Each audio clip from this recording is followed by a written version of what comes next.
So to go to the polynomial oracles, let's try to recall some concepts here. Okay. So what was the pairing? So we actually would love to use the multiplicative notation as much as possible. And actually pairing function, we have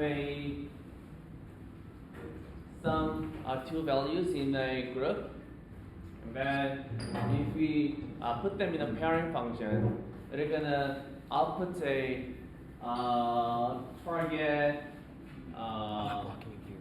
element, which satisfies this one. Right. Actually, it also has the distributed load, right? For example, A B times A. Actually, it should equal to A B plus C. Actually, if we do that multiple times, then you can easily discover that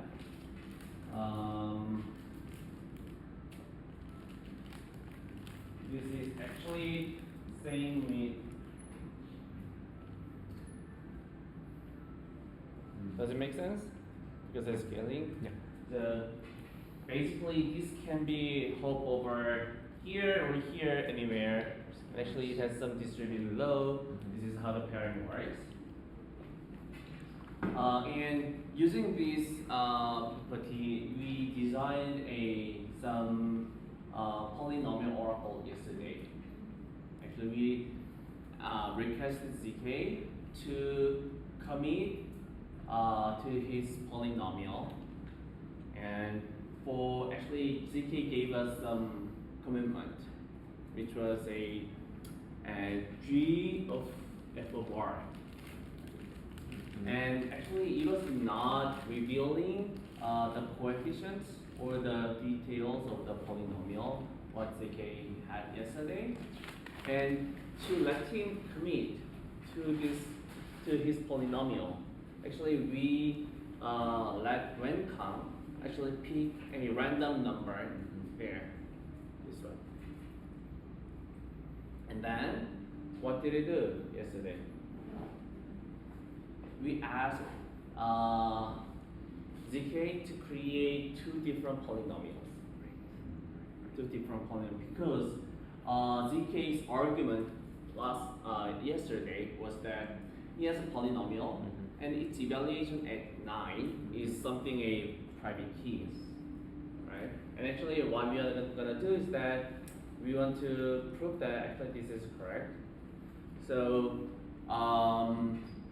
we requested ZK to create two different polynomials. One is that, okay, if you have your polynomial f of x, then we're gonna subtract these with with the private key y1. And then if you subtract your polynomial with the given opening, actually this is what's called opening, then it should have a factor with x minus x of 1, and then you're gonna have a quotient polynomial of it. Does it make sense?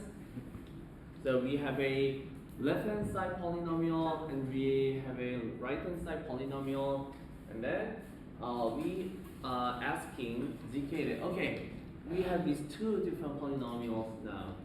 So we're gonna ask you evaluate this left-hand side polynomial at a random number r, and this one at a random number r. And actually, we are not gonna share the exact value of random number r, but we're gonna share the random number with the form of the powers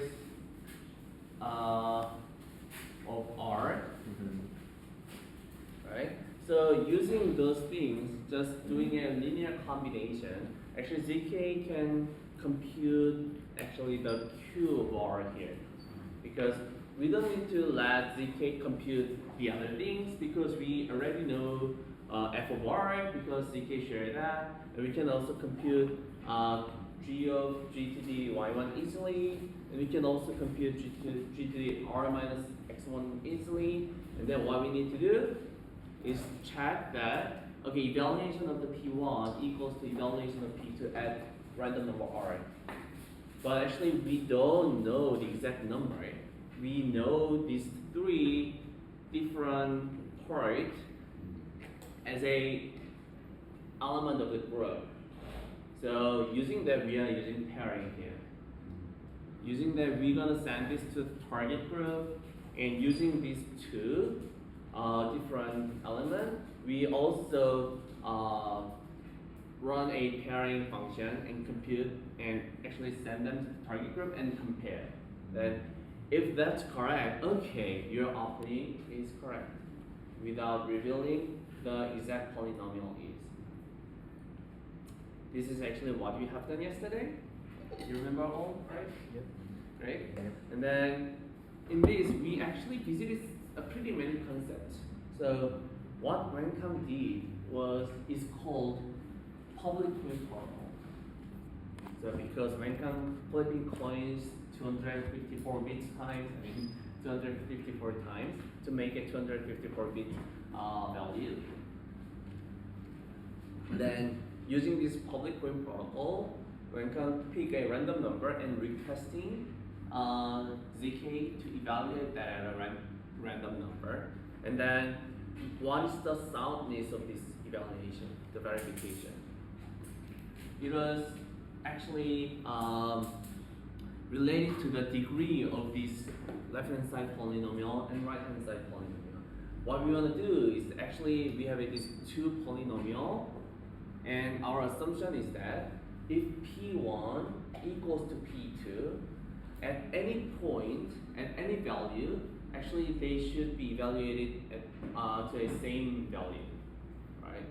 But actually, there exists some possibility, even these two polynomials are different, but actually evaluates to a same value.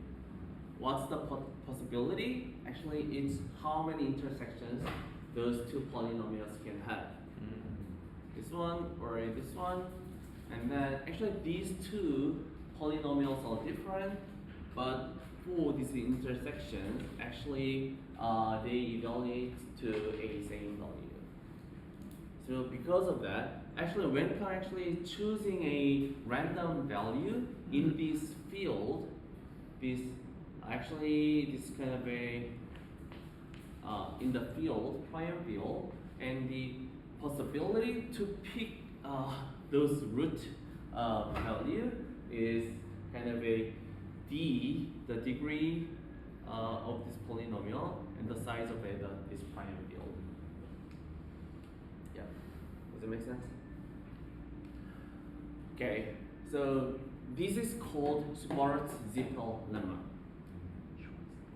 Yeah.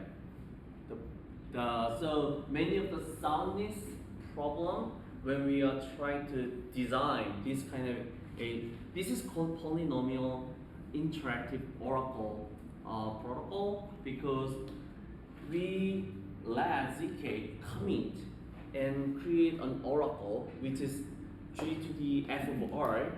This will act as an oracle and also as a reference, and then we are querying interactively with ZK that, hey, would you please evaluate that at random r? So this is called polynomial interactive oracle protocol. Okay. And one more thing here was, actually we have some pretty good method to make this in a non-interactive setup. What was interactive here? Actually, it wasn't pretty interactive, because actually ZK actually should have commit to a random value. But actually, when you can pick that random value, so verifier picks one and send it to the prover, and prover sends the commitment, and also prover after that prover actually argues that the opening of the polynomial at some value, in this case 9, is something.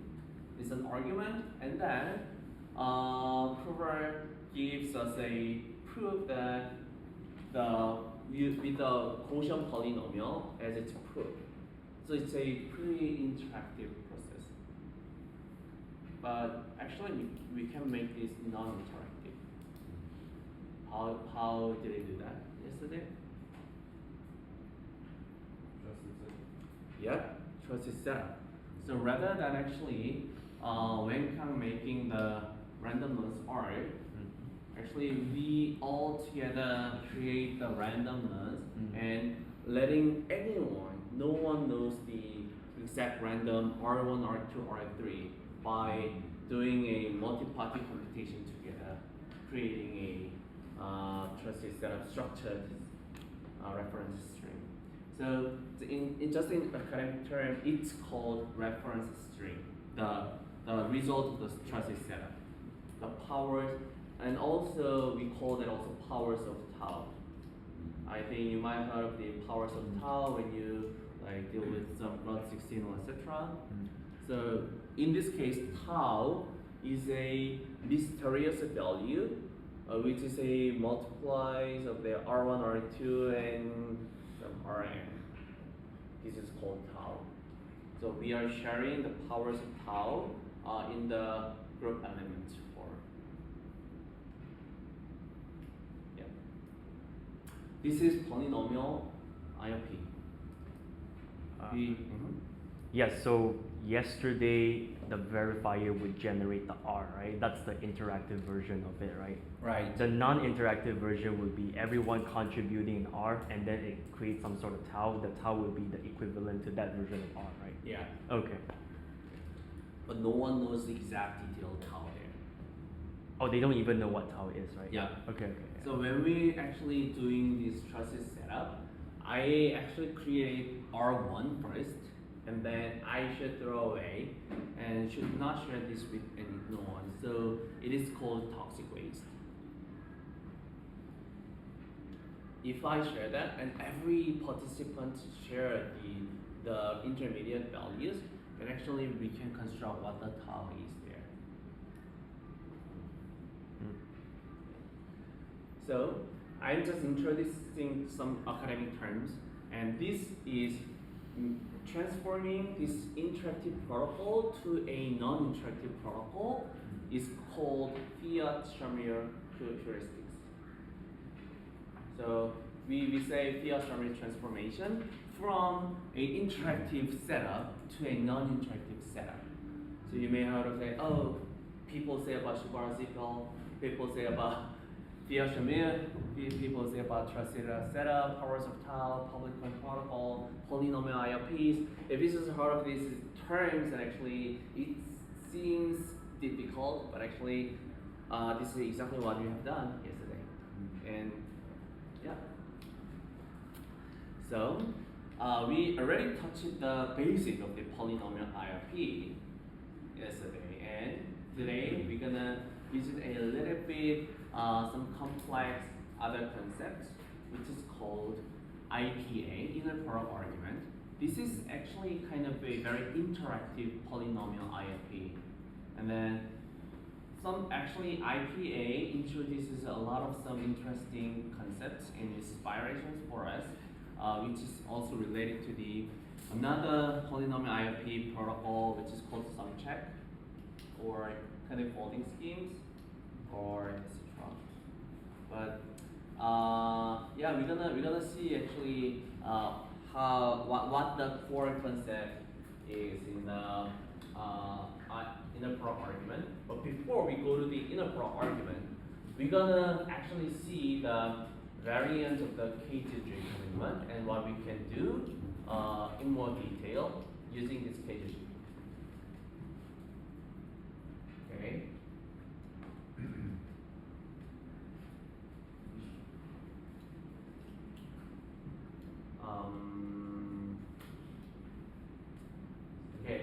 before we go to the KGG, the details, actually we need the reason why we are using KGG. Alright? So in this case, actually let's say that actually I just distributed the QR code, but actually what if I just create a different random polynomial, and then you may not able to solve the polynomial forever because it's a random polynomial, right? And you're just wasting your computing power. Or for example, let's say that we have a different colors of QR code, but actually some of the QR codes kind of were fake. Then actually, how do you trust the QR code is computed correctly? Because let's say that the Lagrange interpolation takes a enormously large amount of the computation resources, for example. Then it's a huge kind of waste. Then before we run the Lagrange interpolation, we can request some proof that okay, they are all on the same polynomial. This is something a use case that we can imagine in our yesterday's scenario. And then what about actually isn't there any some way to open some points at once? Can you imagine how we can do that?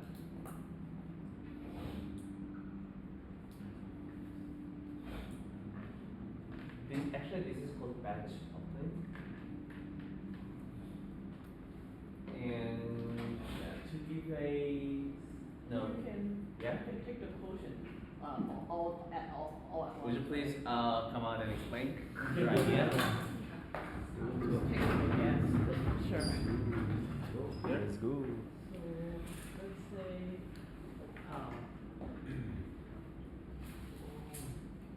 So let's say we have how many roots? How many openings that we want to do? So like we have a bunch of openings that we want to do. Alright. Then taking the quotient instead of taking the quotient once, we can do.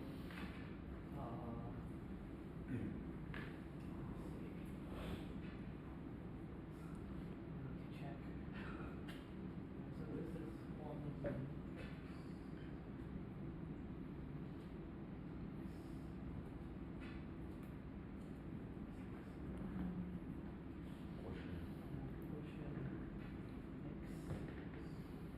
We have a bunch of them, so should we add or should we take the product together? I think on the left side probably it's minus, but on the right side it's multiplication. So it's fx minus y2 minus y1 equals to x minus x1 times x minus x2 qx. Because you are taking Oh yeah. right? So you then do right. So let's say this is the first one. Yep. But then you can also then do the same thing again and have fx minus, let's say, y2 minus y1. No, but that's still, that's Another value. not, wait, hold on. That works. I think it's easier if we move the y1.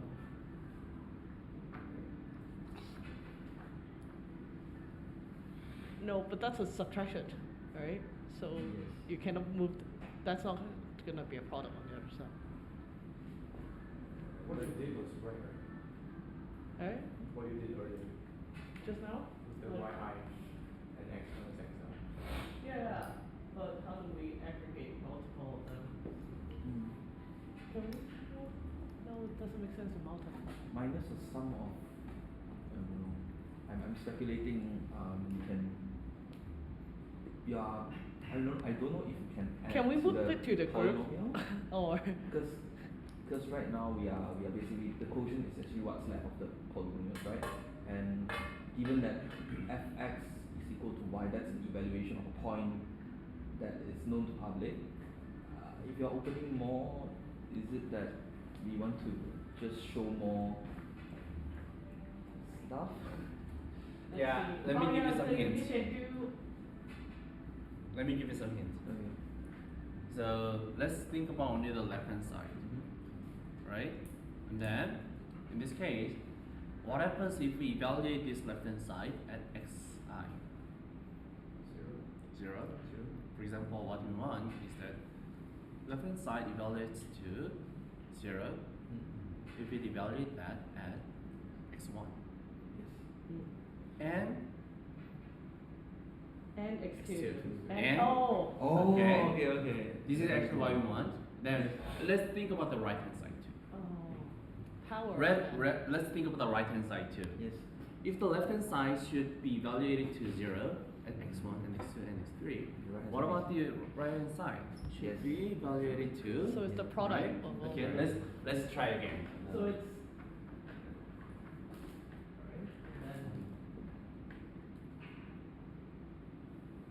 wait, no, but that's Yeah. not this, Actually, no, going this will yeah. be I actually, I just realized. Because it's the quotient polynomial depends on the root. It doesn't matter. There's only one cube. There's only one cube. Yeah, you can move it to the other cube.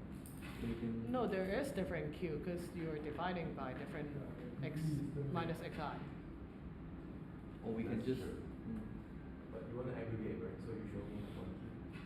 One Q and then just inside is Exactly, the say, product of yeah. everything. It has a good sense. Because we are aggregating, so GK will give us only one proof aggregating that balance. Oh, okay. So like x minus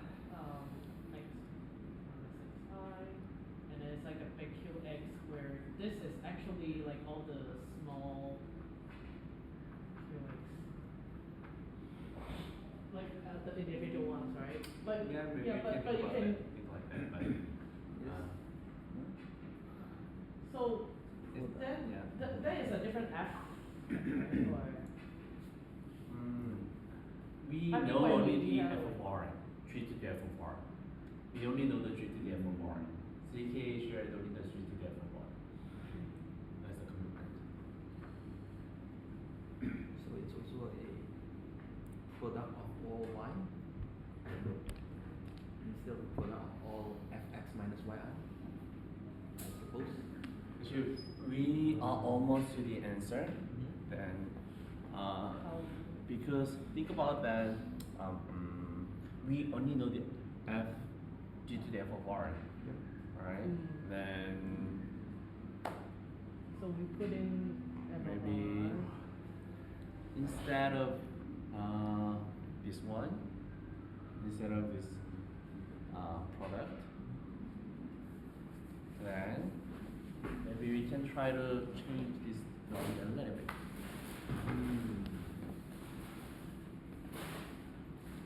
What does this second term work here? Let's think about the right hand side is evaluated to 0 when we evaluate that at x1, x2, and x3, x4, Right. which means left hand side should be 0 too, right? If we put x1, the second term should be y1. Y1.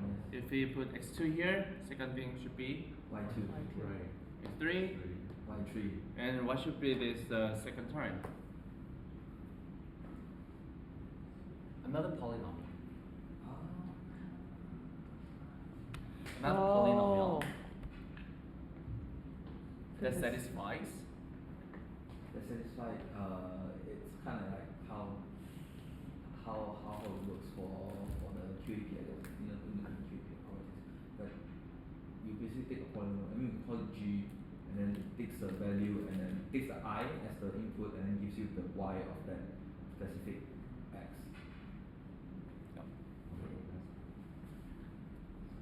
Oh, so Yeah, you basically zero find a is I. polynomial that, wait, but isn't it, won't it be the same as the original polynomial? It's really different because you're You compute a subtracting. polynomial from all the opening, right? It's a different polynomial. So you get a polynomial by computing because the prover knows the values, right? So the prover computes like from X, all the Xi's, and make that, interpolate that into a polynomial. Yes, that's the. Oh, so I get it. Yeah, So this it's is a another lower polynomial. degree, I get it. So basically you're trying to, Great. then you just do like x minus xi all together, right? No, just call it G. I think we can just call it Actually, G. yeah, just like we are doing some another Lagrange interpolation there. Oh, right, yeah, so, okay, so let's just say g. GX, GI. Yeah. GX. Where Where? g of x is, G of x1 g is of xi is yi. yes, correct. That's what you wanna do. Alright, okay. Done. Done. Ah. So To substitute that, a lower. actually we notate that in like this, f of x actually can be written like c of x times q of x plus r of x. So the remainder. Yep.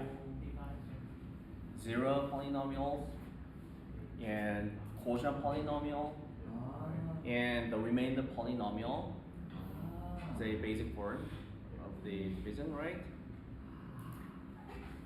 Then actually if we put actually move this to the left hand side, and we're gonna see like f of x minus r of x will equal to z of x times q of x, where z of x will be 0 at xi. Okay, and r of x will return yi. Right.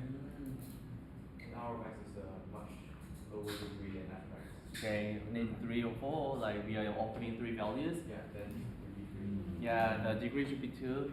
Right. Yes. And That's what it is. yeah, actually this can be computed by the verifier, because we can just simply interpolate. Okay, x1, y1, x2, y2, x3, y3. We have those values. We interpolate polynomial. That's all. So we can compute this r of x. We know the coefficients, so because of that, we should be able to compute the g to the r of tau. This is the batch opening using k-judge complement. Do you see some actually this is pretty important concept here for all of the polynomial IOPs, because this is pretty simple. Like we are opening some values at given range.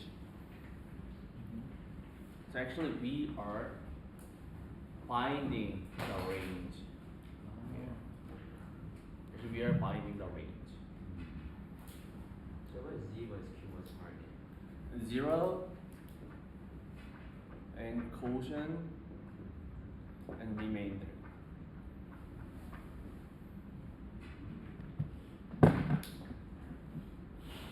So the Zx is essentially the binding polynomial. Z of x. 0.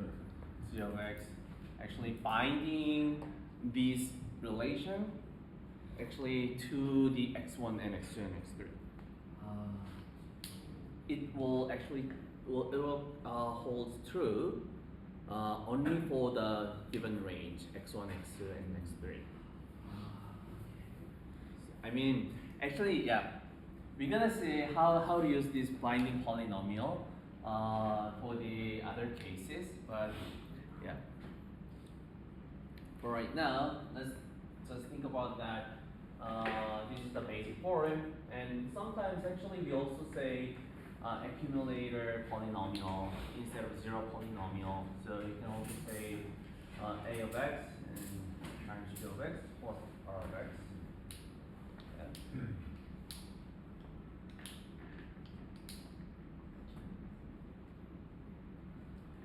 It does make sense, right? So you can also so maybe it's imagine actually what the main challenge here is. What do you see the main challenge is? And for GK, maybe is there anyone who can simply explain what you have done today? Or what I've done for the last 10 minutes? Volunteer, please. Summarize what we have done in the last few minutes. Yep. I can go. Yep. Alright. Please. So we started off with the prover showing the polynomials, and the prover is gonna give them some points x1, x2, x3 to the verifier. And what the verifier would do is they would try to interpolate based on the points that's given by the prover, and that's how they got r of x. And then they send that to the prover, and then the prover used that to compute q of x. Verifier, you mean? But how would the verifier compute q of x without knowing? The prover Prover computes computes the Q of x. right?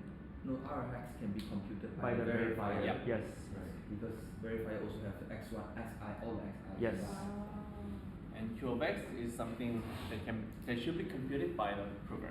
Yeah, it's computed by the prover, I get that. And that's where I'm lost. Yeah. So ZK actually, what we were doing is that we would love to verify that your openings and all the QR codes are exactly on the same polynomial at once. Because if we think about the Lagrange interpolation is a really computational heavy and expensive work, then we can do that only we can do that only one time, for example. So we need a proof that every points are on the same polynomial.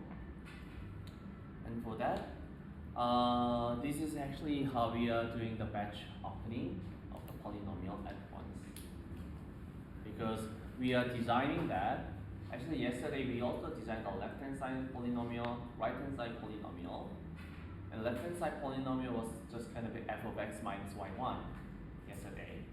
In this case, we are defining the left-hand side polynomial with f of x minus another polynomial, r of x, which is evaluated to y1, y2, y3 at x1, x2, x3.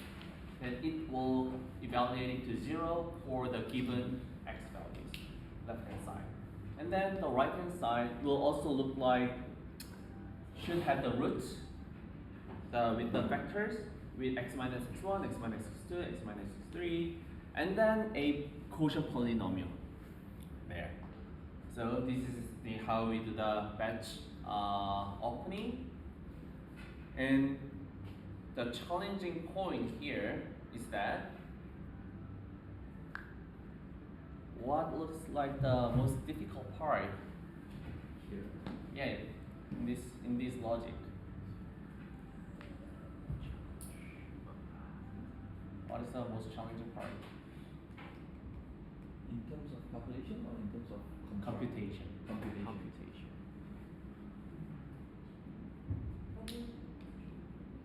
So getting the quotient, Yeah.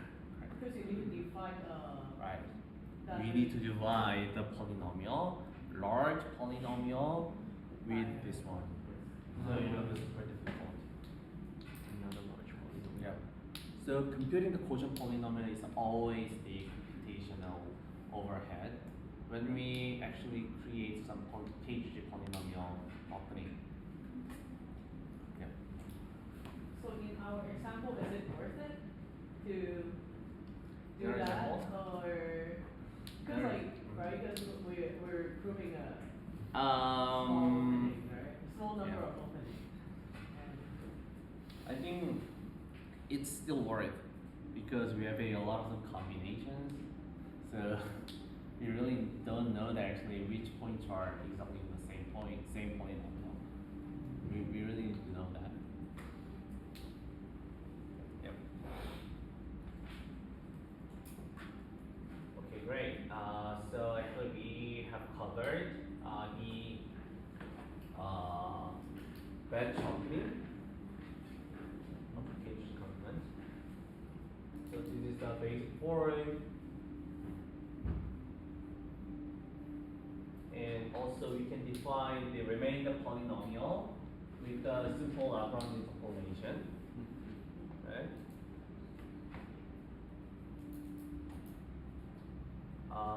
And finally, the CK should actually share the quotient polynomial, computing the quotient polynomial, and then gonna share the Q of tau in a non-interactive form.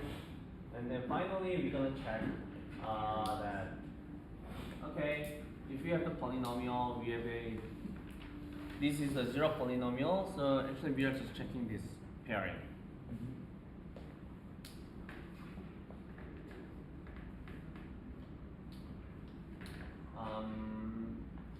Okay, and then I would love to share the second example of how to use K2J polynomial complement. Is that let's recall yesterday's exercise we have done. I mean, to reconstruct a 6-degree polynomial, how many information did we need yesterday? Seven data, right? So you can think like, okay, if we have a 10-degree polynomial, how many points do we need? Left, right? And then the 10-degree polynomial, let's try to evaluate that at 1, 2, 3, 4, 5, 6, 7, 9, and 10, and 11.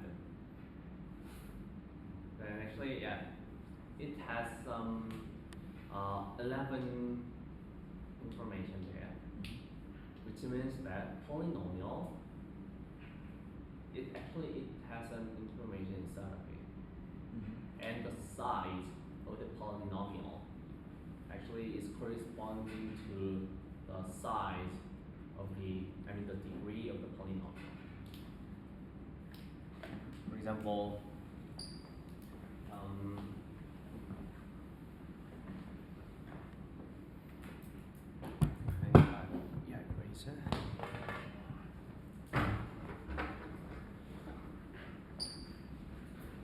let's say that we are using a really large prime field. Then I'm gonna write the 1-degree polynomial here. That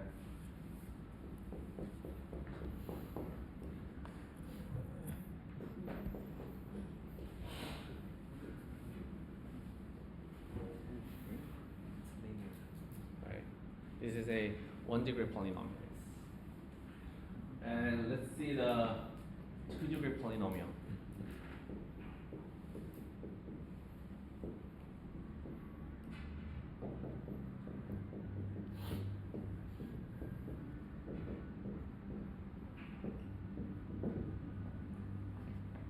What about the 3-degree polynomial?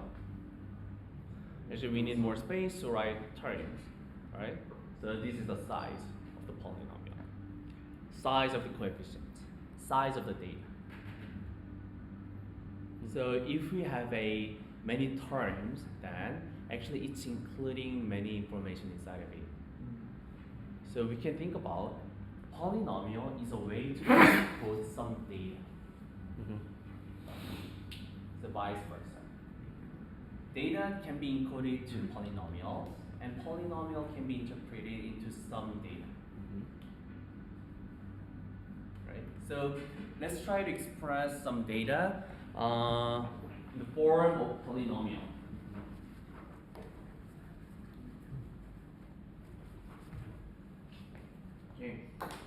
Rincon, would you please give me some numbers? 5 to 1. 5 to 1, it's a data. 5 to 1 is a data. And let's try to encode these to a polynomial. 5x squared plus 2x plus 1. It's also some way to encode the data, and there is another way too. X to the 5. No? X to the 5. X to the 5. X to the 2 plus x to the 2 plus x to the 1. Would you please write Or down? you put them You're in right. degrees. Yeah, let's please write your ideas on the right side. Yeah, exactly. Yeah, X to 5x squared. I don't.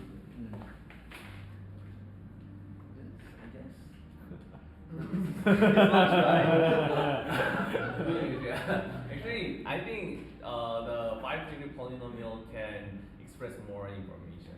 It's too big for Yeah, too big for yeah, that. for this one. The one is this, right? Yeah, maybe when x equal to 0, the y will be evaluated x 5. And when x is equal to 1, y will be evaluated to 2. Right. And Just so like on. in array. Yeah, yes. Just Yeah. like array. Ah, yeah. What is the index? Index can be the x or xi. Yeah. What's the value of that array? Can be the yi. Oh, yeah. It's using RCS. R1CS here? I mean, like it's 0 using x as the Yeah. index. Yeah. Yeah, right. The x Yeah. as in index using index for the x values. Yeah. Something like that. Yeah. That is how we encode the value to polynomial. Is this the most useful way of that? Yeah. This is the most useful way. Right. Is there a name for that? This way, is there a name for this way of expressing data in polynomials? Is that what? Is there A name. for it? Name. Name. These name. So this is called, this data usually is called as vector. And then we encode this data into this form. And actually, we can always express some polynomial into two different forms. This is a coefficient form, and this is called evaluation form.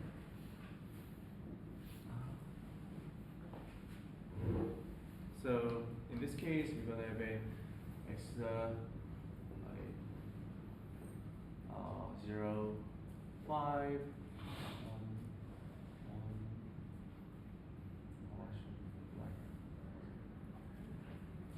1. Would you please interpolate this thing? How do we? Minus?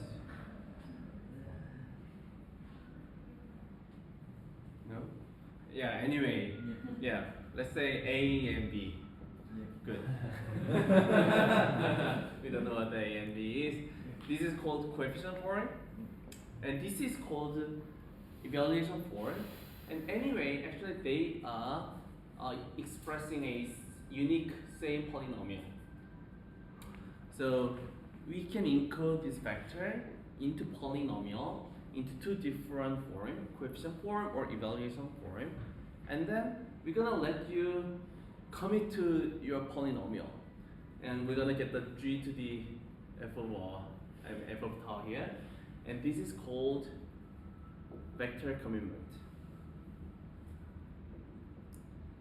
Yeah, vector commitment is just simply letting you actually transform your vector, encode your vector into a polynomial form, and then letting you commit to that polynomial.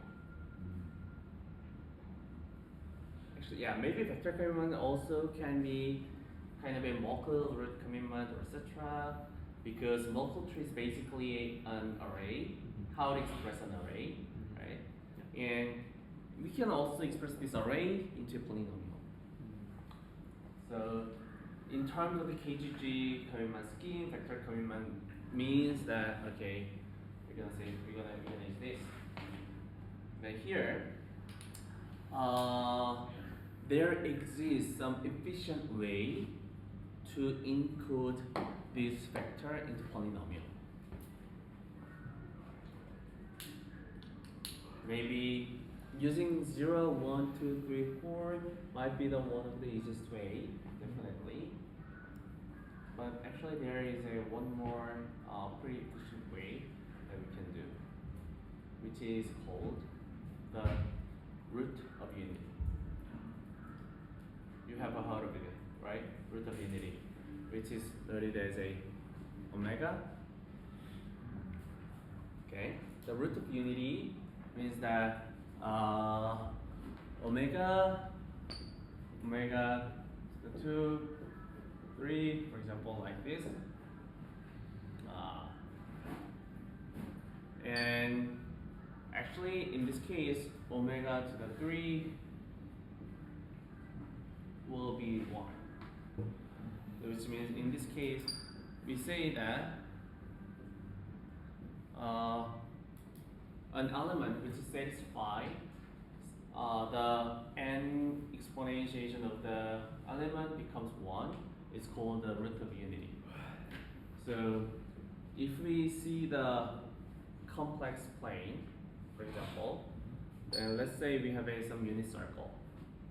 In this case, let's say we have one element here, which angle is like 45, and we have a point here P.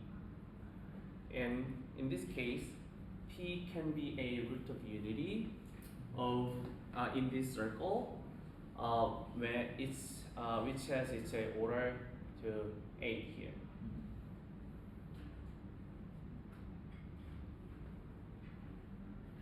Okay. The reason why we are using root of unity is that what we're gonna do is that actually we're gonna use 0 and 1 and 2 instead. 0 and 1 and 2 for the xi, right? And actually we create the 0 polynomial, 0 vex. And the 0 vex actually it looked like, can you see? Right? Yeah. Great. X minus xi, x minus like this. Then rather than putting 0, 1, 2, if we put the root of unity here, omega to the 0, omega to the 1, omega to the 2, then actually this can be interpreted to a different form pretty easily. Which form? Is that actually, because omega to the 3 should be 1, which means actually this z of x is x to the 3 minus 1. Z of x should be the x to the 3 minus 1. Because it has 3 roots inside of that. So it should be the factor of the x minus omega to the 0, x minus omega, x minus omega to the omega square. So because of that, yeah. It looks like this. Right? Yeah. So at 1, we have only one intersection, which means that we have 3 roots there, and actually they becomes the root of unity, right?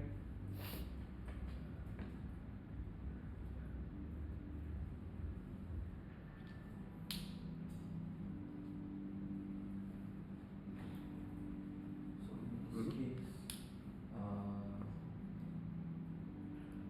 since you can convert that into x to the power of 3 minus 1, I'm sorry. since you convert it to x to the power of 3 minus 1, the value of omega, isn't it? You still use the roots of unity in other cases of other polynomials, right? Other than Zx, because you are encoding the coefficients into root of unity. So the calculation of Rx and calculation of, let's say, Qx still also uses roots of unity in this case, right? In this case, yeah, Q of x actually depends on the root of unity, because the Q of x, actually we are dividing that with a zero polynomial, and zero polynomial we are using xi with the omegas, so yeah, it affects the quotient polynomial too. So we are replacing, instead of interpolating 0, 1, 2, 3, 4, or random number, we just use the roots of unity. yeah.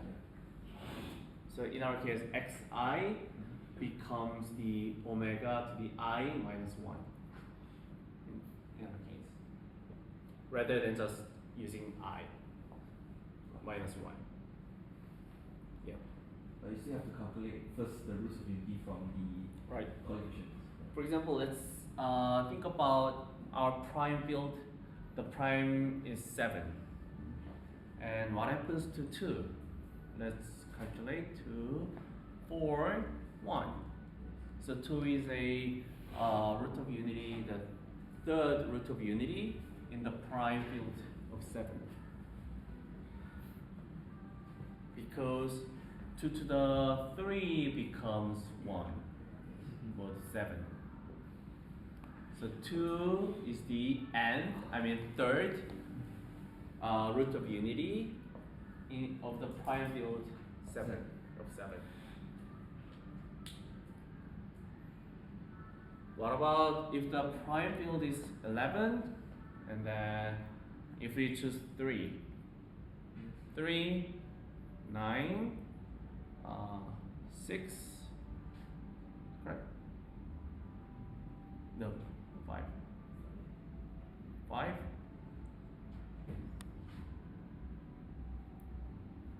4, 1. 3 times 3 is 9. 9 times 3, 27 minus 22 is not 5. 5 times 3, 15 minus 11, 4. 4 times 3, 12 minus 11 is 1. Okay, great. So it's a 3 to the 1, 2, 3, 4, 5. It's 1 mod 11. So in this case, 3 is the fifth root of unity of prime field 11. This is actually how we calculate the root of unity. So this is the root of unity is used like in the first form for the vector, instead of saying 5, 2, 1, we use the root of unity to represent The x values. the the x xi. values, the initial values, then before we convert it to polynomial. And that's because you want to make the cluster setup easy, right? Is that the reason, or? It's like, I was also thinking that, because it's hard to compute A of tau in group 2. We mentioned yesterday you only needed like G2 of tau if it's one opening, but with batch opening that's a polynomial, and that means you have to then compute many terms in G2, right? So if we're using root of unity, does that mean we can compute less, as long as we know how many openings? Yeah, actually that's also true, because root of unity will make the zero polynomial to the tau to the kind of a 5 minus 1, and then we don't have some additional terms. If you actually interpolated this vector to 0 and 1 and 2, then actually the zero polynomial will look like a little bit different, like 0 to the 2 minus like 3x plus 2, right? I'm not sure, but So we still need like tau to the something, right? Like tau to the well, however degree of unity. But so then we still need that many. We still need to compute that many terms in group 2, right? In for Or like we need to in advance know the max batch size that we're gonna open, right? Is that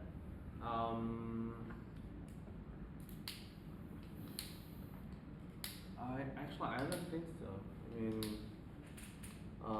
the reason we are using the root of unity is that actually it gives us the zero polynomial in a simpler form, and also it actually let us use the Lagrange interpolation in a much simpler form. So if we use the root of unity, especially when we interpolate these three polynomials, it becomes very easy to use the root of unity when we do the Lagrange interpolations. That's the kind of main reason, I think.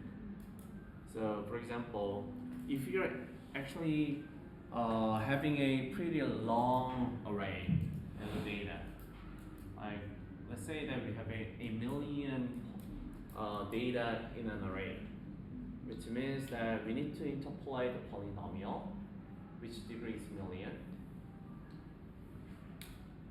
And it's kind of a pretty difficult work if we use it just a random number, because we need to compute everything. But if we use the root of unity, then actually we can compute the Lagrange basis polynomials pretty quickly, and then we just do the linear combination with the Lagrange basis polynomial and the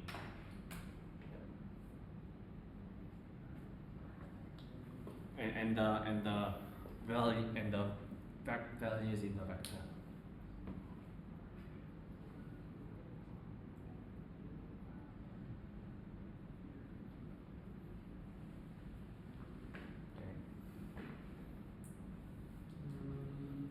So I guess my question is, yesterday we said G2 computation is going to be expensive, and that's why when we compute the power of tau, like when we do the transfer setup, we don't want to compute that many terms in G2. Yeah. Right? But in this case, since the degree of the zero polynomial will change, depends on where we want to open. Degree of this polynomial changes. The zero polynomial changes. Yeah. Depends on where we want to open. Then we have to compute then also all the degrees in G2, right? So there's no escaping. Yeah. The quotient polynomial actually will be computed in G1.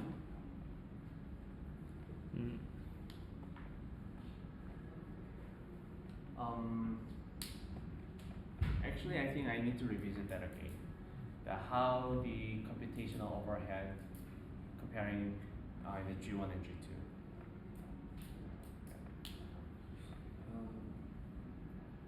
Question regarding the roots of unity. So for example, 5, 2, and 1, right?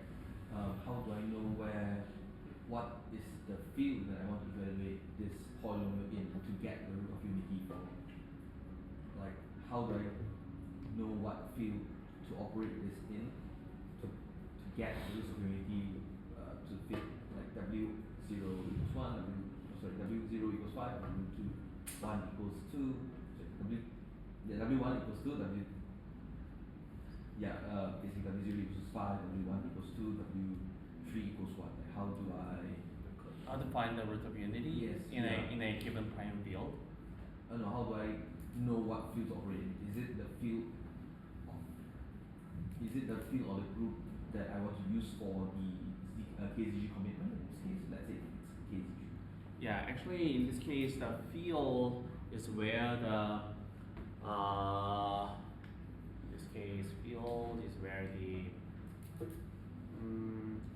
where this KGG polynomial is defined on. Okay. Right. Yeah. So this polynomial actually might be defined on a prion field.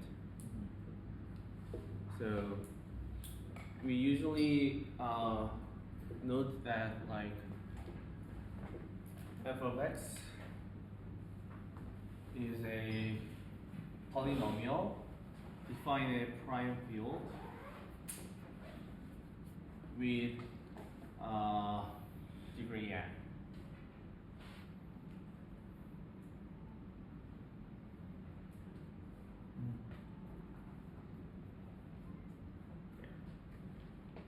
Is the 0 polynomial always going to be x n minus 1? Or root of X to the n minus 1. If we are actually encoding n data. Yeah. Yeah. How do I don't understand how the first or the second, like if we take n to be 3, N to so the it's 3. x cubed minus 1. In this case, actually, let's say we are using the prime field with prime 7, and we found the third root of unity here, and 2 is the third root of unity. Yeah. In this case, actually the 0 polynomial will look like x minus 1 because it's 2 to the 0, x minus 2, and x minus 4. And actually it should equal to the x to the 3 minus 1 mod 7. Because we are doing the modularization.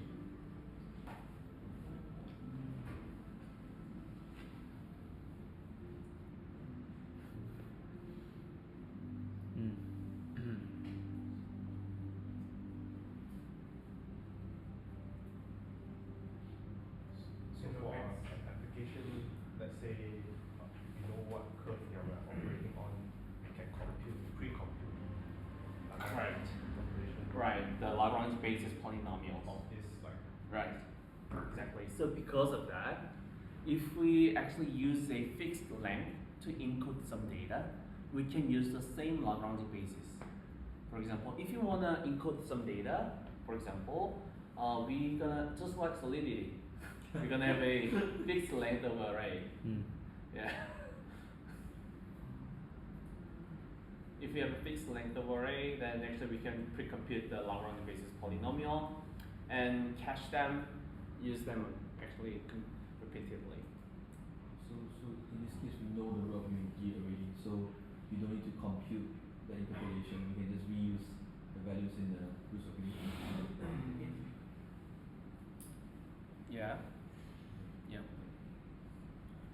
And when we compute the Lagrange interpolation, and if we use this root of unity, then actually all of the terms is actually decided by the kind of Fourier class transformation.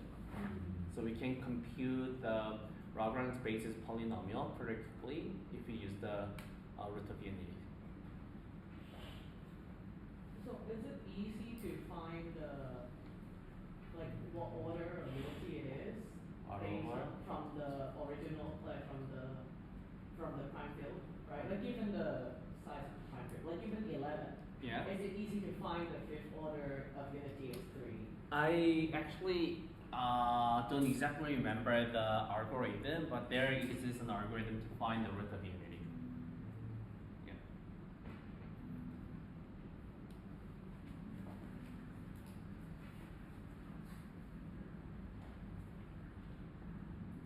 Okay.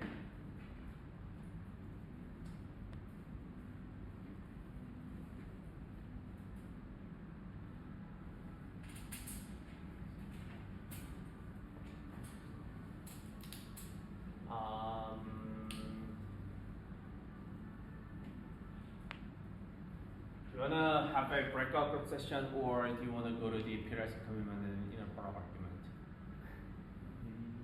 Breakout session first. Great. That's great. Okay. Then in the breakout group session, let's try to visit the concepts again by ourselves. Okay.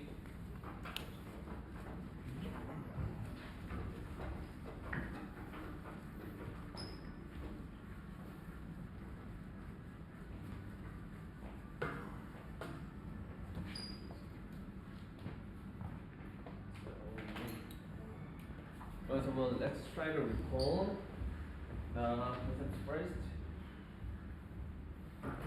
Recall the concepts.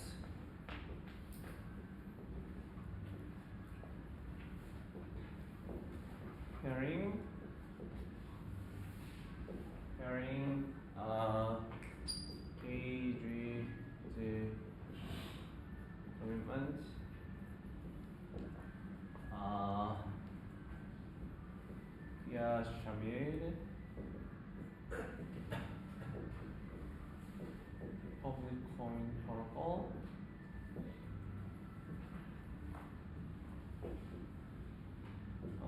short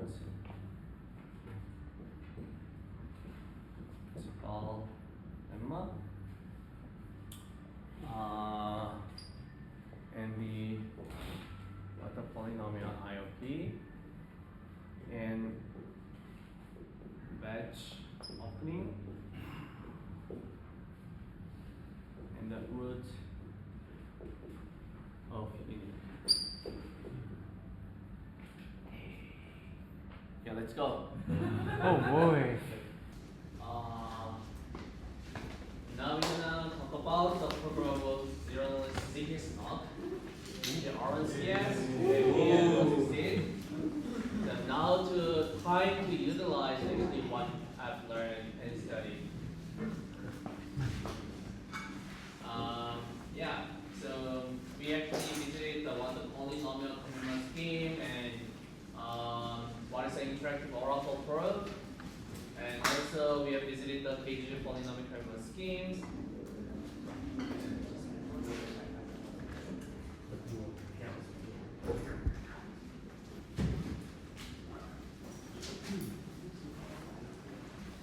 Okay, let's see. In this case, actually, how to prove f of x1 equals y1 and f of x2 equals to y2.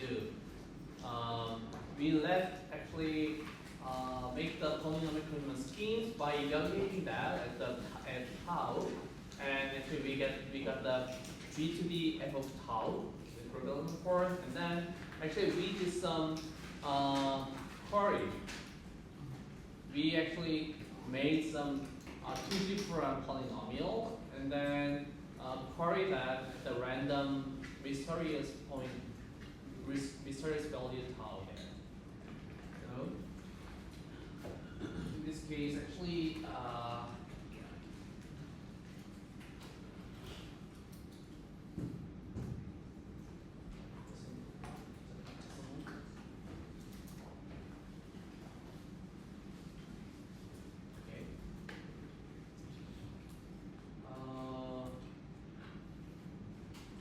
this is actually what I've done. Then actually we can add more some constraints. In this case, actually, what are our constraints? The constraints was they will be evaluated to 0 for a given x values, x1, x2, x3. There are some constraints that we have given there. And actually, what about if we think about there is some 3 polynomials? So in this case, there is some left polynomial, right polynomial, and output polynomial. What does that mean? Maybe shall we try to encode some value into a polynomial? So let's say that, okay, I would let's say equals 3, 5, 4, these 3 values into a one polynomial. Let's say this is L of x. So this is a Lx1, Lx2, Lx3. And we have another value that 2, 3, 4, and let's say this is a right polynomial. Okay. So we are actually saying that we have 2 vectors now. This is a vector A, and actually this is the vector B. What happens if we do some Hadamard product between these 2 vectors? Let's say we're gonna have define another new vector C, doing a Hadamard product between these 2 vectors. Then it becomes like 6, right? It'll become like 15, 18. Okay, we have 3 vectors now. And these 3 vectors actually have some relationship between each other, the Hadamard product here. So 6 is actually 3 times 2, 15 is 5 times 3. Sorry, it should be 16. 16 should be 4 times 4. Again, and then let's try to also encode this data to as an output polynomial. Okay, then, okay, what will happen to these 3 different polynomials? Can we actually define some relationship between this polynomial? I think yes. And what happens is that let's try to multiply these 2 polynomials. Definitely, this is not exactly same with this because the degree of this left-hand side, I mean, degree of the L of x times R of x will like 4. Degree 2, and multiplication of these 2 polynomials will have a degree 4. And this O polynomial will have a degree 2. But actually, we have a method to define some relationship of that. How? Using the 0 polynomial. Let me show you how to do that. L of x and all of x will equal to O of x at x1 and x2 and x3. Which means that if we subtract this value, then they will evaluate it to 0 at x1, and x2, and x3. Does it make sense? So let's say that this is a actually auxiliary polynomial p of x. We define a new polynomial. And this p of x will evaluate it to 0 at x1. If L of x and R of x, O of x are encoded correctly and satisfying this Hadamard product relationship, then this will evaluate it to 0. Does it make sense? Okay. Lx and Rx have the same. Yeah, let's say they have a same degree. So we have the size of vector is here 3, and the degree of L, R, O is 2. So they must be the same. The degree must be the same to.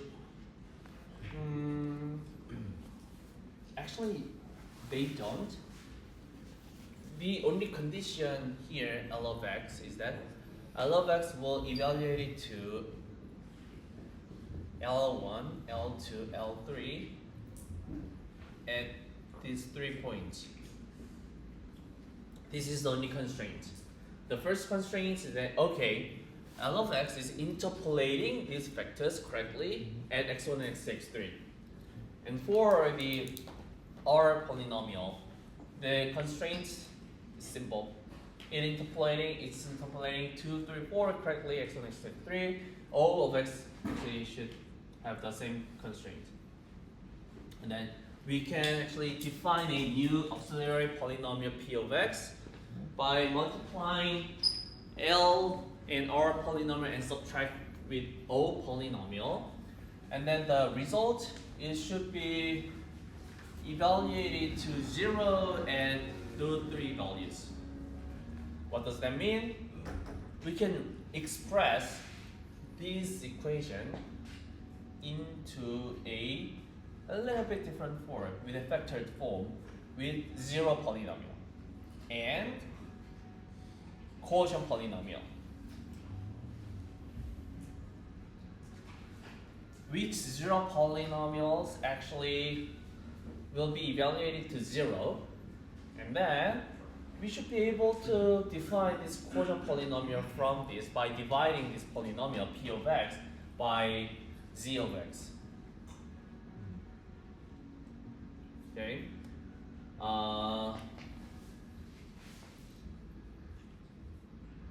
So it is something like this. When has a vector has a data A, vector A, and also Wenkang has a data vector B, and Wenkang also has a data vector C. And then he's arguing that I have three vectors that satisfies C is a result of the Hadamard product of these two vectors. This is actually what Wenkang is now arguing. And then to verify that, okay, would you please give me your commitment for each vectors? Please give me your vector commitment for the first vector A, vector B, and vector C. Thank you so much. We're gonna have a L of tau, R of tau, O of tau. Right, thank you. And then, would you please multiply your encoded version of polynomials of the L of x and R of x, and then subtract them using the O of x. And then, actually, they should be evaluated to 0 at this x1, x2, x3, three values. So, it should be able to be divided by 0 polynomial. And it will have a quotient polynomial. You should be able to compute that. Would you please give me your quotient polynomial with evaluating that at tau? Okay, thank you so much. So I have L of tau. I have R of tau. Actually, you also shared O of tau, but actually in form of the group element. And we know Z of tau. And Wenkang share the proof Q of tau. Okay, let's try to do the pairing check.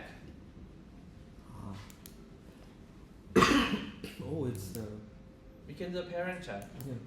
If we do the pairing check, then oh great, Wenkang has three vectors, and they actually have some relationship between them. That vector A Hadamard product vector B is vector C.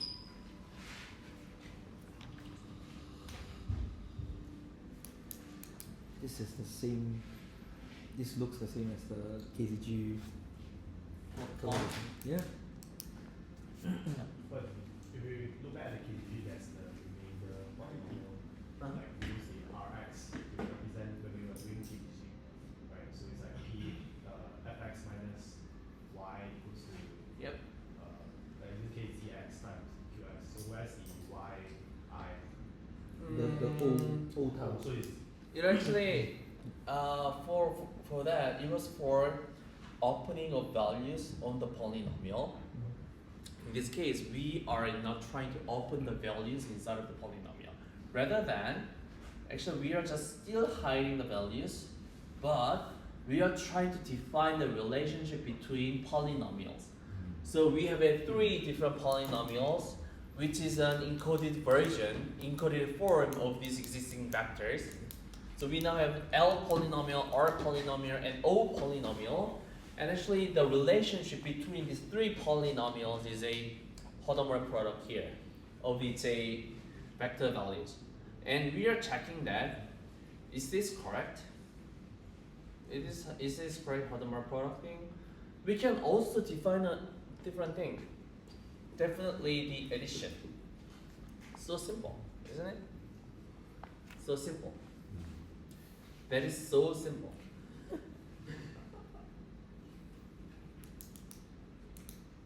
So all of the thing is that we are designing the relationship between vectors in terms of a polynomial.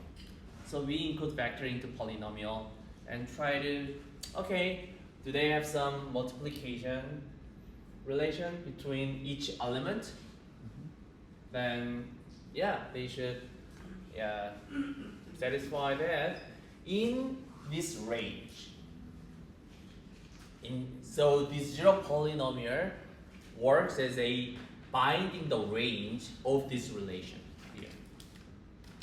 Which means that, you know, actually if when we did the Hadamard product, it's a multiplication, which means that it's a degree 4. Right? Degree 4, which means actually it'll it'll satisfy L of x times R of x minus O of x evaluates as 0 only for x1, x2, and x3.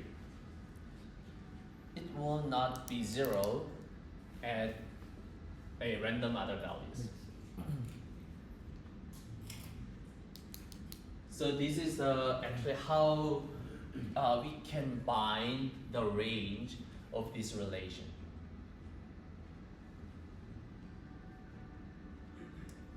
We can do more. For example, let's say L of x and R of x, okay, they are encoding some values, 3 values. But actually we have a relationship that this is plus, so actually it's kind of an 8. But they are multiplication.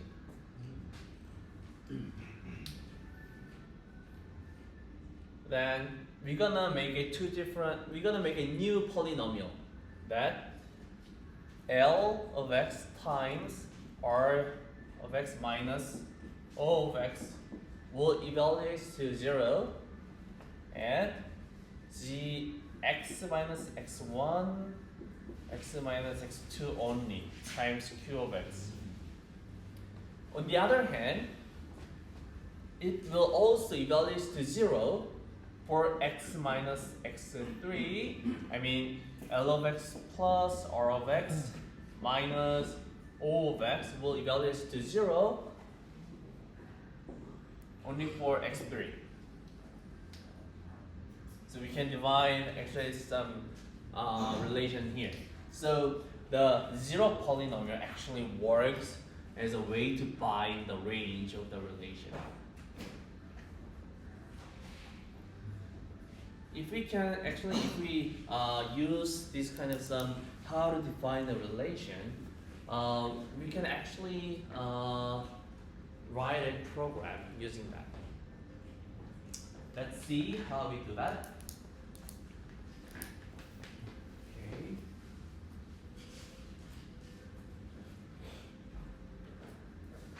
Actually, as I shared, when we find the range, using the root of unity is the most efficient way. So, okay.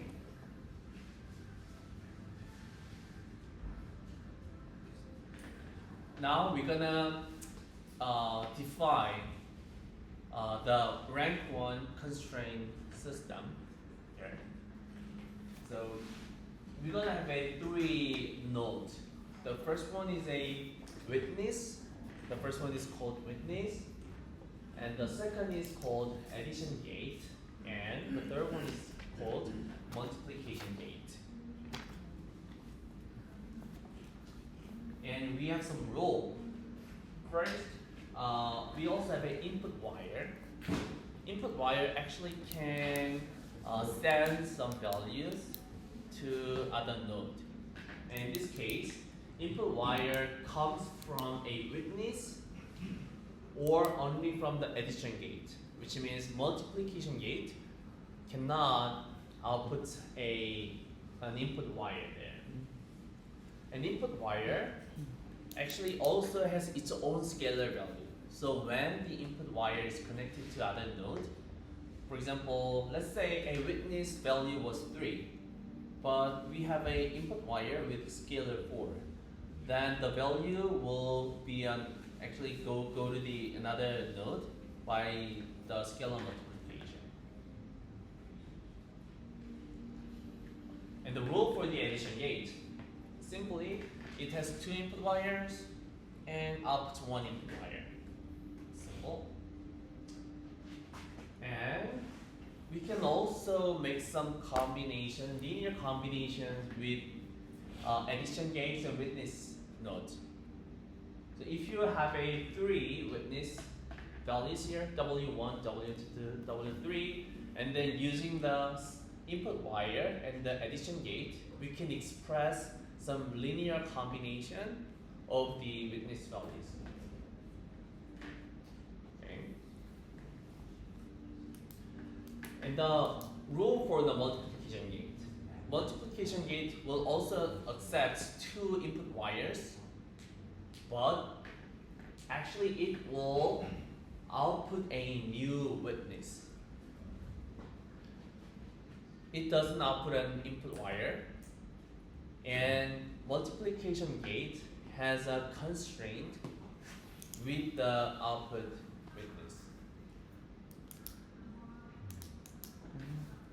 This is actually where we are trying to use the pairing, checking the constraint and checking the relation.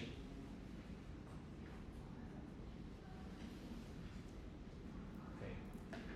So one constraint actually is only a combination of the left input and right input, and each input actually is a linear combination of witnesses. This is a rank 1 constraint system. So one constraint actually has 2 inputs, and each left input and right input is actually a linear combination of witness using the scalar values. So,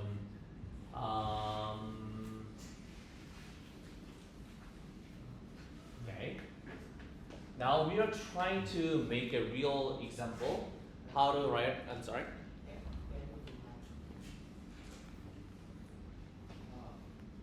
What does Atmos degree is Okay. So when a multiplication gate exists, it accepts input wires from left or right. So it accepts 2 input wires, but the order of the input wire is degree 1, which means the output constraint will not have a degree more than degree 2. But does it depend on the input wires or like? I mean, it means like there will be some output. Oh. Okay, there is an output, and let's say here's a input, the first input, second input, and maybe the result will be something like W1 times W2. This is okay, but actually if this is also a multiplication of 2 witnesses, then the degree of this input is 2. It's not okay. Yeah. So each linear combination will have only degree 1 because it's a linear combination. Yeah. Okay. So it's something that actually, if we try to write some program using this R1CS system, in this case, actually, we have 3 multiplicative gates.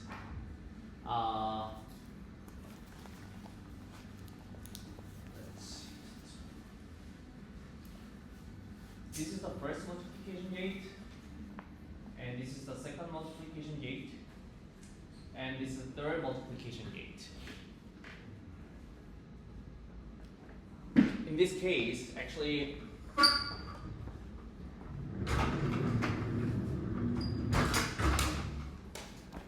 this is for the first multiplication gate. This is for the second multiplication gate. This is for the third multiplication gate. Does it make sense? And you can see that each of these multiplication gates accepts a input wire, and its order is only 1. It actually it gives a 2 W8 and linear combination of a W7 plus 2 W1, like this.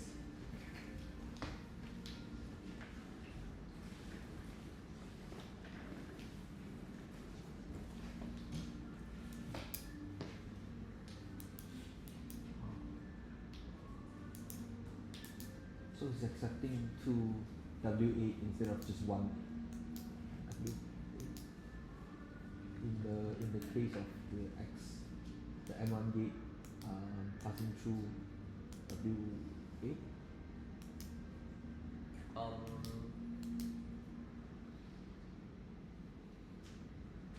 Can you repeat your question again?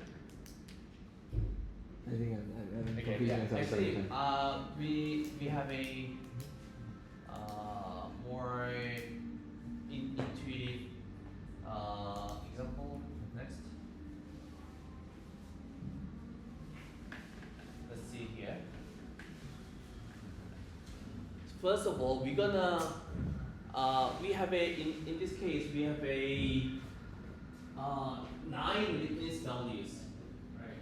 From W1 to W9. So we can say that we have a witness vector W there.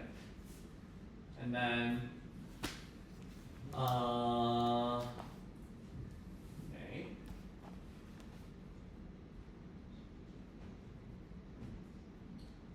Let's say we have a 3 multiplication gate. What we're gonna do is that we're gonna find the left input for each gate, and also the right input for each gate, and also the output for each gate. How to make that? Because each left and right is a linear combination of matrices. So it can be actually written in a form as a inner product between two vectors.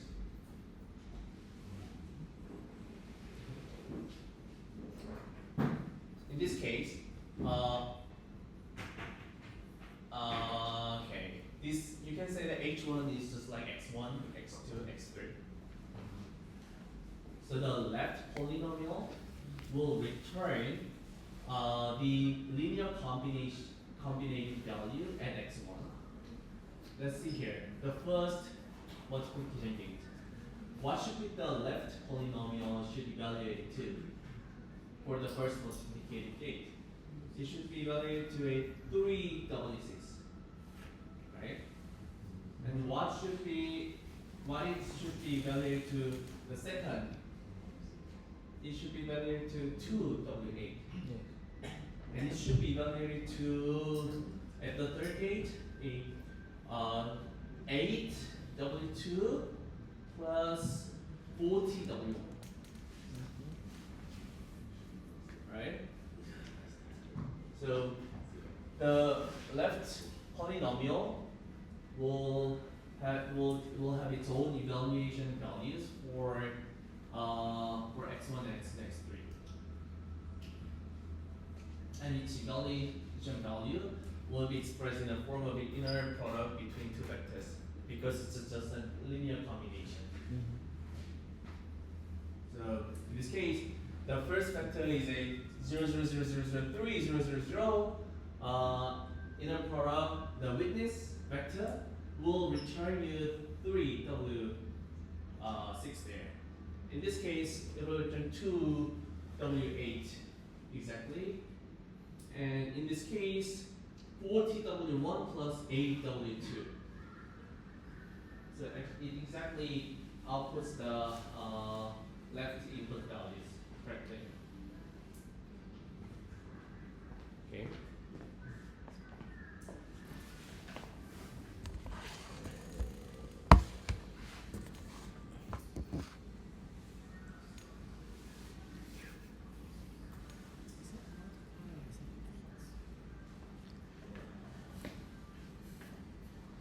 Because it's in a feed group, technically, it's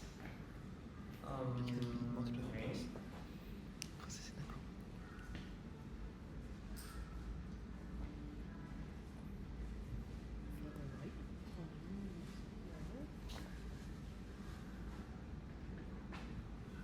This one, right? Between L and R. And our mission is actually anyway, getting the left polynomial, computing the left polynomial. The efficient way to compute the left polynomial is using an inner product with the witness vector and the Lagrange basis polynomials, which can express the left vector.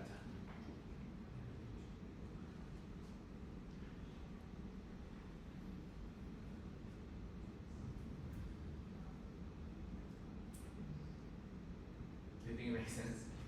No?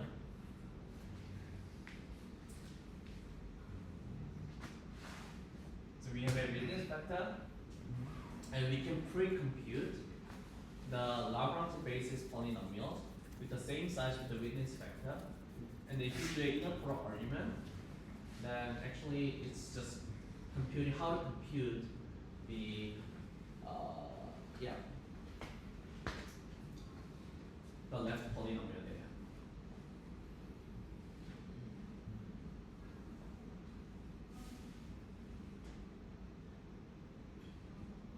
Yeah.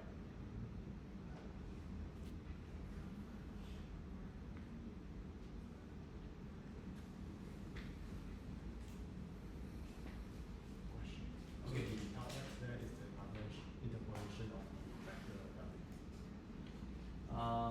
This one? Yeah. Okay. This one will L1 of x will evaluate it to 0 at x1, 0 at x2, but 40 at x3. This is the L1 of x. L2 of x will be valued to 0 at x1, 0 at x2, but 8 at x3. Just like that. So we are actually interpolating each column here. Exactly saying it's wrong in the vector, but so we are computing 9 polynomial using the Lagrange interpolations, and we are actually saying that as a L1 of x, L2 of x, and L sub n of x. In this case, what exactly is with this? Like what we are trying to do with this? Actually, this does not relate to the witness. It's only depend on the how the program looks like. So this is the information of the input wire. How the scalar is actually sending the values to the multiplication gate. So this basis is of course dependent on witness, and like naively we can just do it as like the input signals going in, but is there like would there be a more efficient basis? I'm sorry, actually this is not a basis. We have a Lagrange basis polynomial, but L1 of x is a combination of the Lagrange basis polynomial. So it's already a with linear this- combination. Okay. Actually the matrices. Yeah. Okay. So because the L1 of x is definitely a linear combination of Lagrange basis polynomials with those values. Okay. Yeah. So we can easily compute the result using a matrix multiplications, doing a linear combination.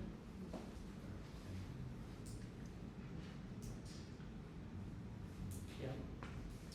So actually, this is called a quadratic arithmetic program. So we are converting a circuit which can be actually interpreted as a program into a arithmetic form using these polynomials.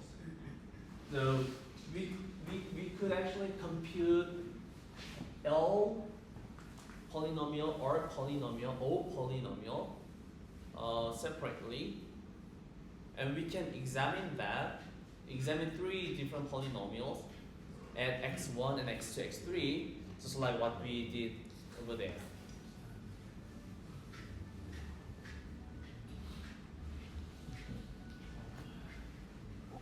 Okay.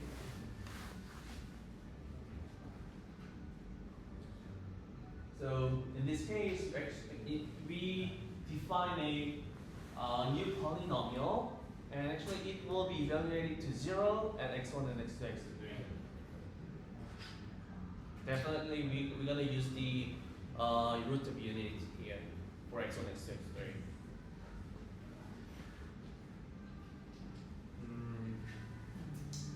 That's all. That's all about the QAP and R1CS. So why do we need to break it down into left and right? Left and right. Okay. So we wrote a circuit like this. So we just wrote a program, and the program can be interpreted into a binary circuit which has a multiplication or addition. And then we can also add some interesting properties like scaling or efficiencies. And then if we write a circuit like this, we're gonna actually have a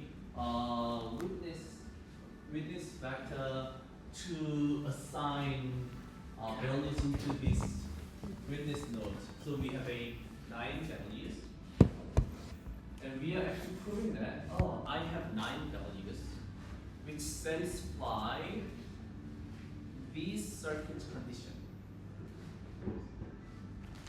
And for example, like we are opening the output W9 there, for example.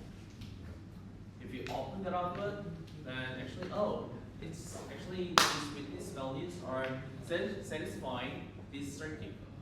Then how actually you can prove that your witnesses are exactly satisfying the condition?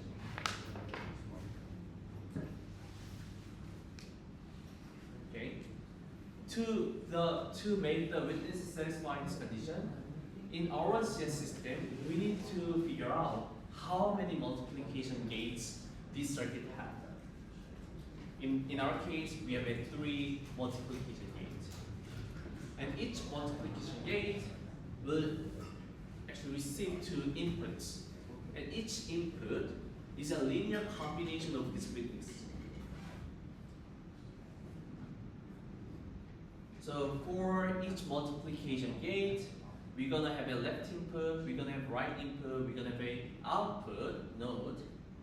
So we're gonna encode the result into a left polynomial for 3 values x1, x2, x3. Also for the right polynomial, also for the upper polynomial. Yeah.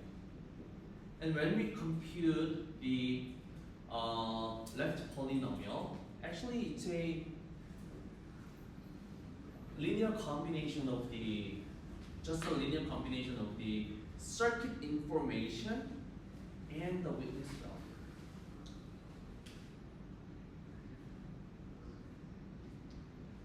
Actually, we have visited. We should have to visit the inner product argument before we go to QAP. But yeah. Anyway, yeah. Just a moment, please. Okay. Can you explain maybe why you need the witness value? Is it because we want to satisfy that particular formula? Is that the reason why we want to find the witness values? Actually, witness value is your own secret. Oh, it is the vector. The vector. Oh. Yeah. Witness vector is your own secret. For example, it's your private keys that satisfy some certain conditions.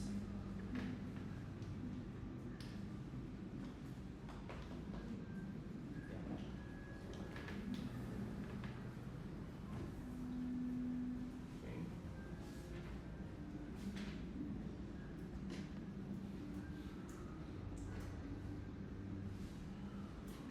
So we need left right because it goes up to quadratic, right? But why can't we go up more? Like why can't we do like I don't know that we can have like cubic functions, for example? Or is it like just unnecessary?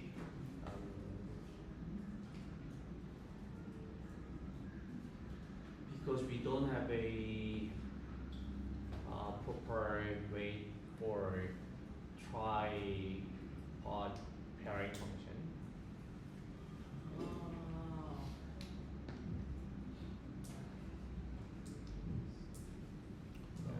One question regarding the last slide. So looking at the last slide, you're interpolating the function L into basically based on the column, and you're getting the current Lx, right? In regards to the witness. The last slide. So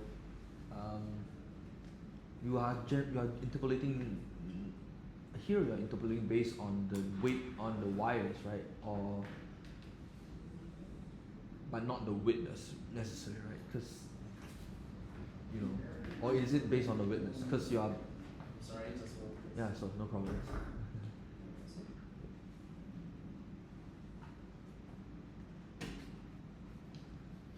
This slide. Yes.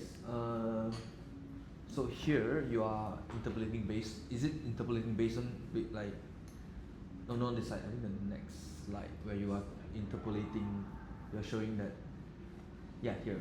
So you are interpolating based on the witness here, right? For the L polynomial. Interpolating, you mean the L sub 1 and sub 2? Yep. They're interpolating the scalar values of the input wires. Okay. So, but why do you have to do an inner product, do a product argument do a product of that vector of polynomials with the witness? Okay. Let's visit here again. Oh, okay, sorry, I got it. It's got because LW is getting the Right. I got it. Okay, sorry. Because actually Yes. it should output Yes. the left linear combination. Yes. And then if you put x1 here, Mhm. it will give you a kind of a 0, 0, 0, 0, 0, 40, Yeah. etc. Got it. And if you do an inner product argument, you're gonna get some 40 x1 and 40 w1 plus 8 w2. That's why you are multiplying. Yeah, I got it. Right. Yeah. Okay, got it. Sorry, Okay. I just got it. Just needed to take a second. Yeah. Okay.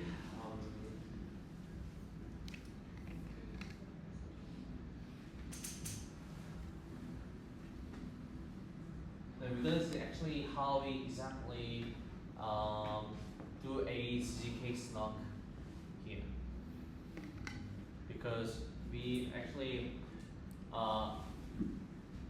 inner product argument actually introduces how to do this inner product between these two vectors. So actually it's a really some intuitive concept also to understand growth 16.2 and RNCS and QAP2. But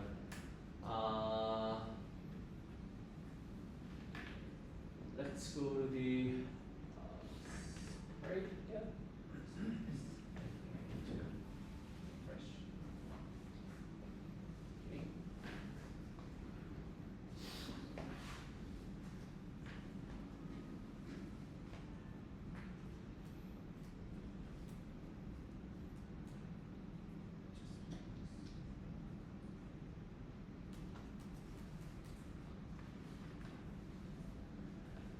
Okay.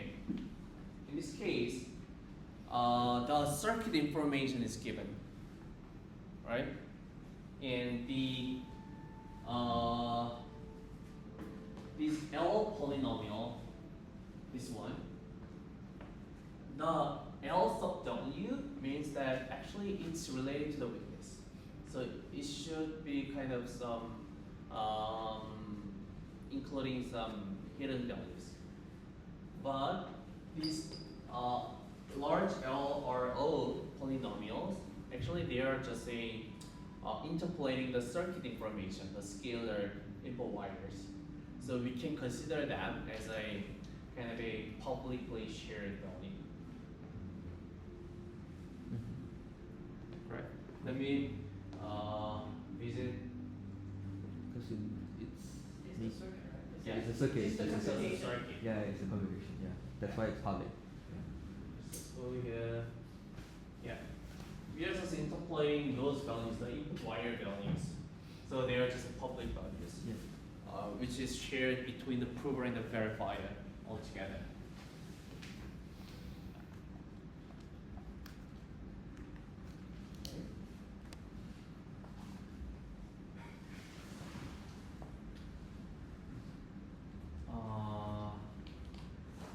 And then Wencom actually has Wencom's own witness. So using the witness, Wencom does some inner product using the circuit information and Wencom's witness. So Wencom should be able to create 3 different polynomials here. L sub W x and L sub W of x, R sub W of x, and the output 3 different polynomials there. And they are just a inner product of the circuit information and Wencom's witness. Yeah. Then if Wencom's witness actually satisfies the circuit information correctly, then it should satisfy this condition too. This is what you have done there. If we put the x1 here, then left value of the multiplication, right value of the multiplication gate should equal to the output value of the multiplication gate for a given element x1, x3. Yeah. So we are letting Wencom, okay, would you please create a auxiliary polynomial p over x, and then let's try to examine that together. Yep.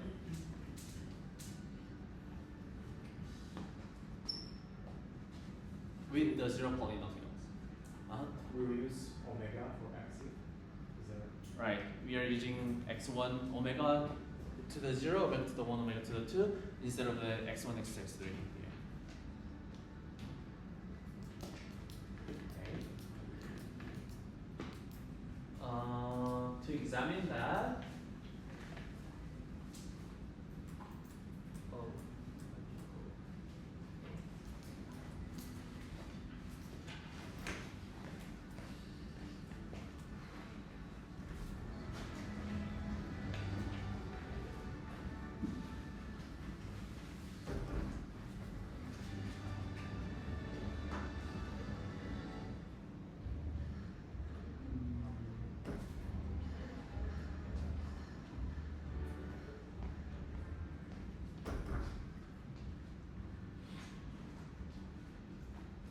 okay. Let's visit the exact definition of the QAP here. Then QAP is just we made the RNCS system and we wrote circuit there, and then if the witnesses actually satisfy the RNCS condition, then we can define a polynomial relations between the LRO and the witness, and actually this is the this is called a QAP. So for the given x values x1, x3, the auxiliary polynomial p of x will evaluate to 0, which means that it will be able to be divided by 0 polynomial and have a quotient polynomial, and Wencom should be able to give me a quotient polynomial that satisfies all these conditions. And then checking that is that just using the public key protocol and Schwarzschild lemma, we are evaluating that at random arc.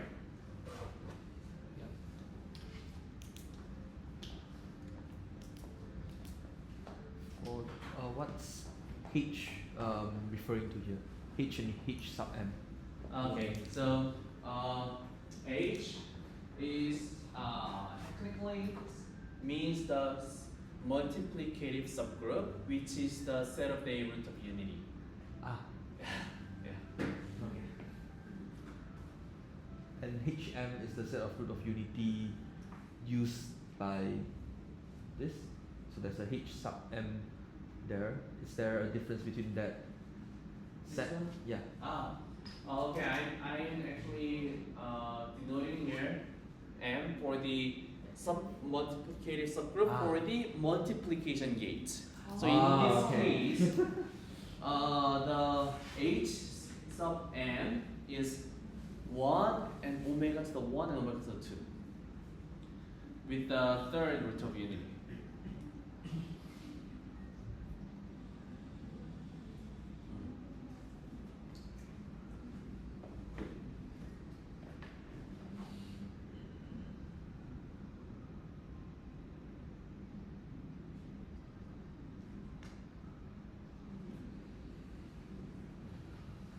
Let's try one more.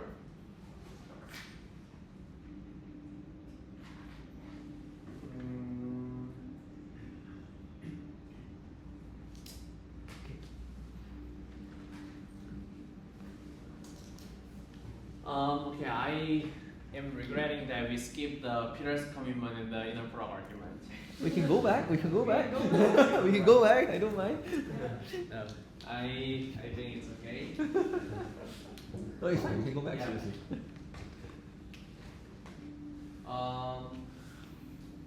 Actually, it seems like we already actually achieved our goal. What you want to do, isn't it?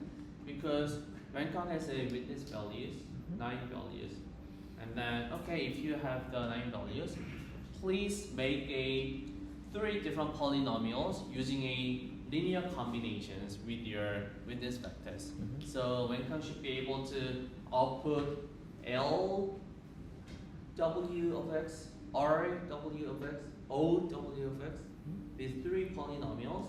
And yeah, please try to make the auxiliary polynomial L times R minus O. Then it should be able to get divided by 0 polynomials. And please give me your quotient polynomial and let's check at a random tau that it's done. Actually, we have examined the exact relation between those vectors. We already actually have achieved what we want to do, but it's not enough. In what point? What we are missing here? What we are missing? It seems like Wanseob has a witness L of tau. Seems like it's hiding informations. R of tau seems like hiding informations. Is that exactly hiding the information correctly?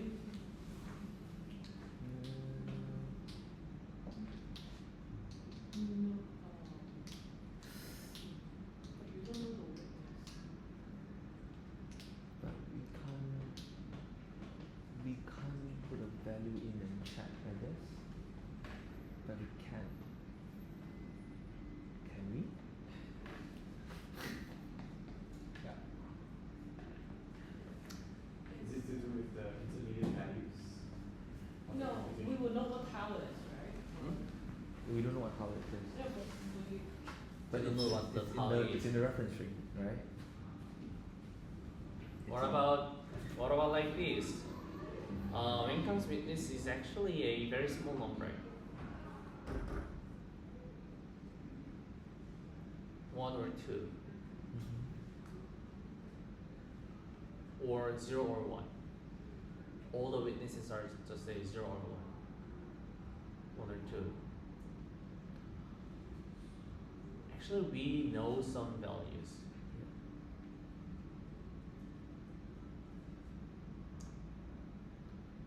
It Do you doesn't. know what does that mean?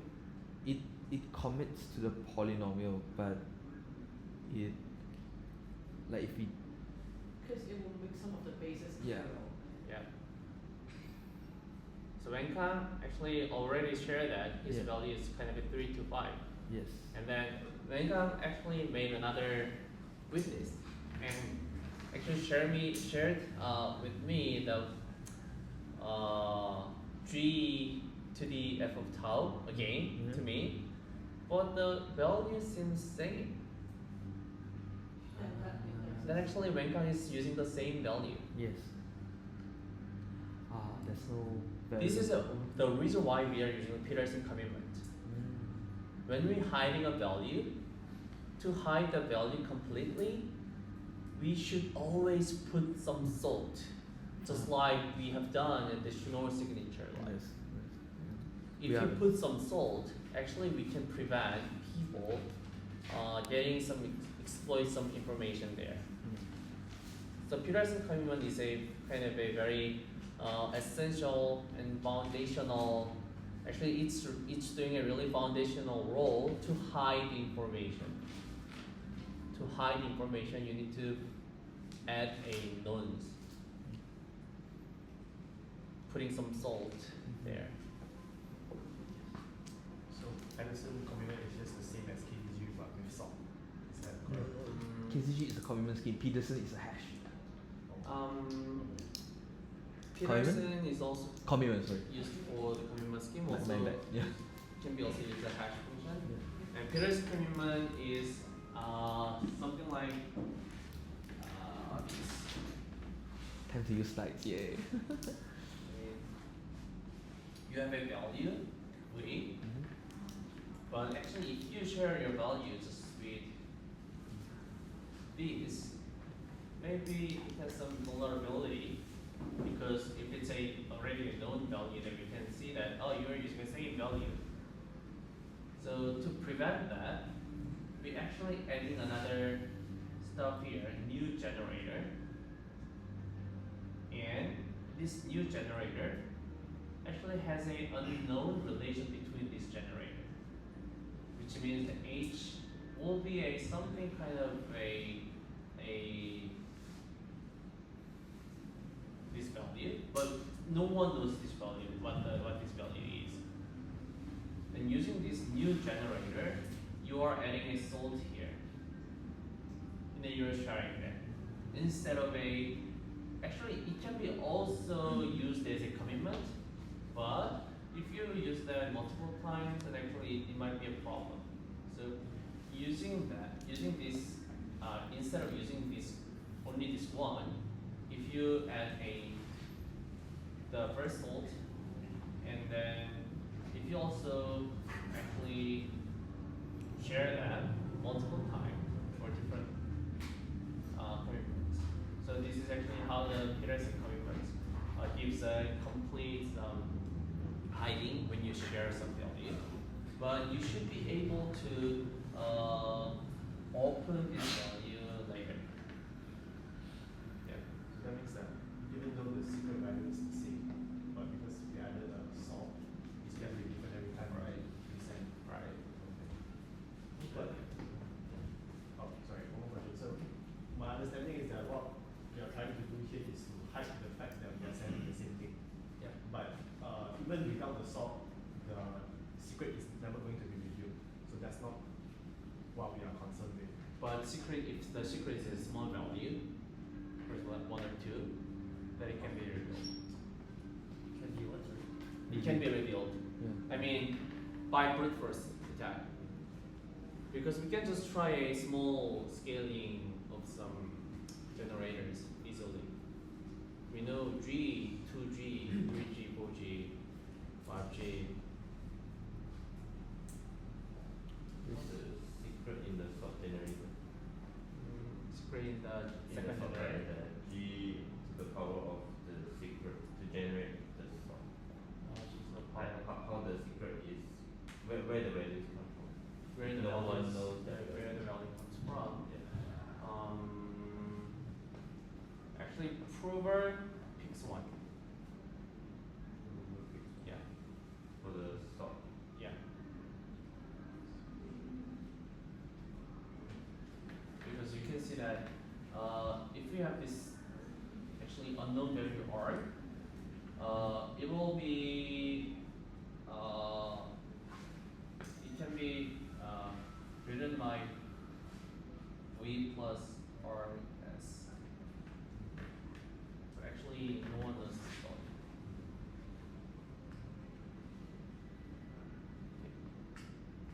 So what's V plus RS? What is the V plus RS? What does it stand for? V plus RS, it's a S is a known value. It's a chosen S is chosen by the prover, and R is just a mysterious value. So no one knows actually what the R is here is.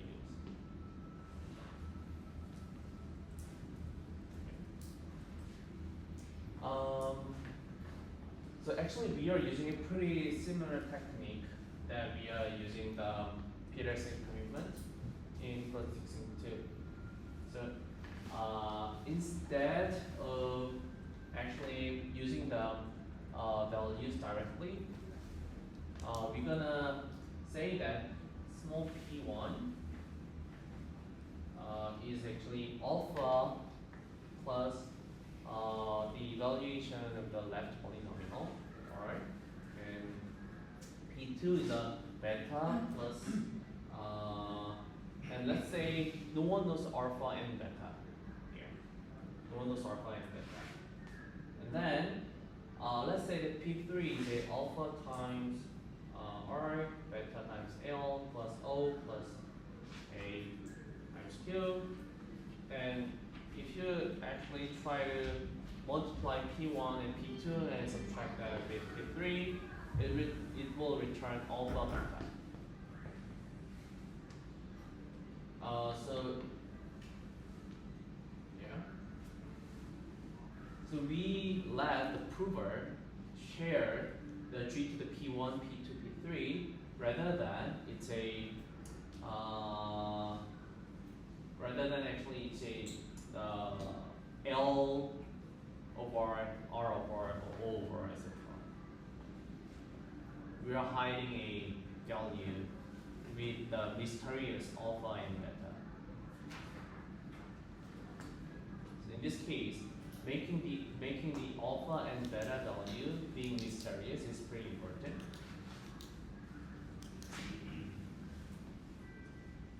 And actually we can just do a pairing check. Yeah.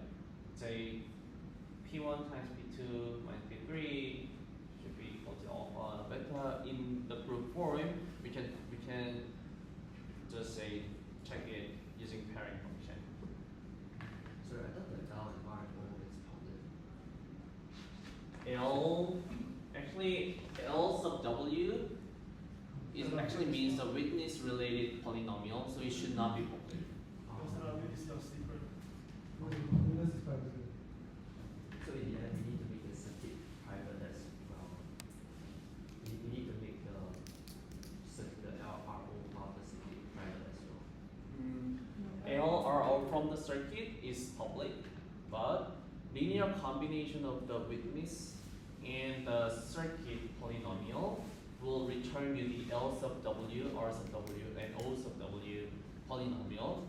Actually, because it's including the linear combination information, so because of that, they should be private. Also, the result should be private.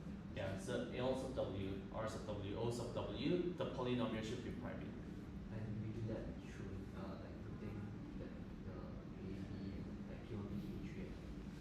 And we can examine the relation just like this. Actually, we already achieved what we're gonna do. The relation, checking the relation, examine the relation. But actually, if we do not use the Peterson commitment style hiding scheme, there exists some potential to leak some information from there. So because of that, we are adding a mysterious value alpha and mysterious value beta, just like we are doing in the Peterson commitment. So instead of examine that with the L sub W of R, we define a new P1 by adding mysterious alpha and define new P2 and define new P3. Then if you multiply P1, P2 minus and subtract with P3, it will be alpha times beta, and we should be able to test that using pairings.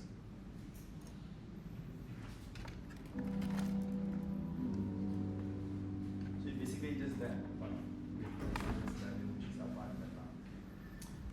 Yeah. In plus this one, we are just adding some alpha and beta to left polynomial and to right polynomial. Yeah. One more question. LRO, when you say it's public, does it mean that it represents the circuit? Like LRO, so that's the circuit Yep. in the form of polynomial, right? Circuit is LRO polynomial. One question, how does the alpha, maybe it's a dumb question, but how does the alpha and beta mask P1, P2, P3 properly? This is just like, you just basically add A, add B to P1, P2 like that. How we mask alpha? No, I think my question is it easily reversible or not? Impossible. Because you want to mask it, right? So what how is it masked? How it is masked? How it is masked?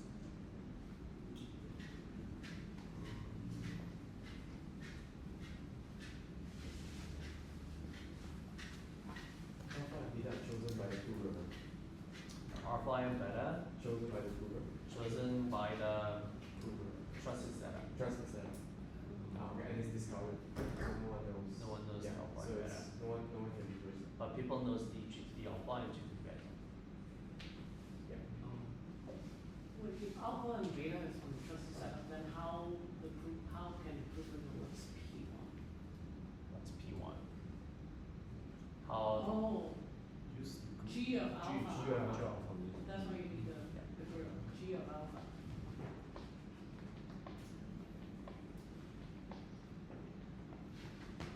sorry.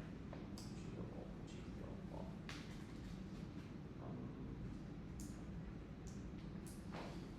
This is G of alpha times G of L.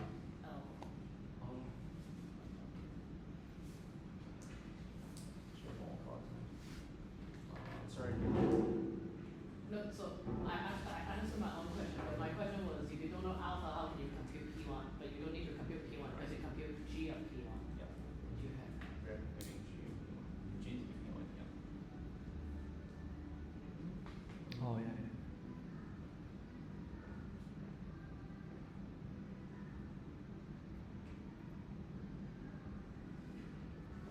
So how does the verifier know that the prover correctly compute all of these? How does the verifier know? That the prover correctly computed the L of, let's say P1, P2, P3. Doing pairing check.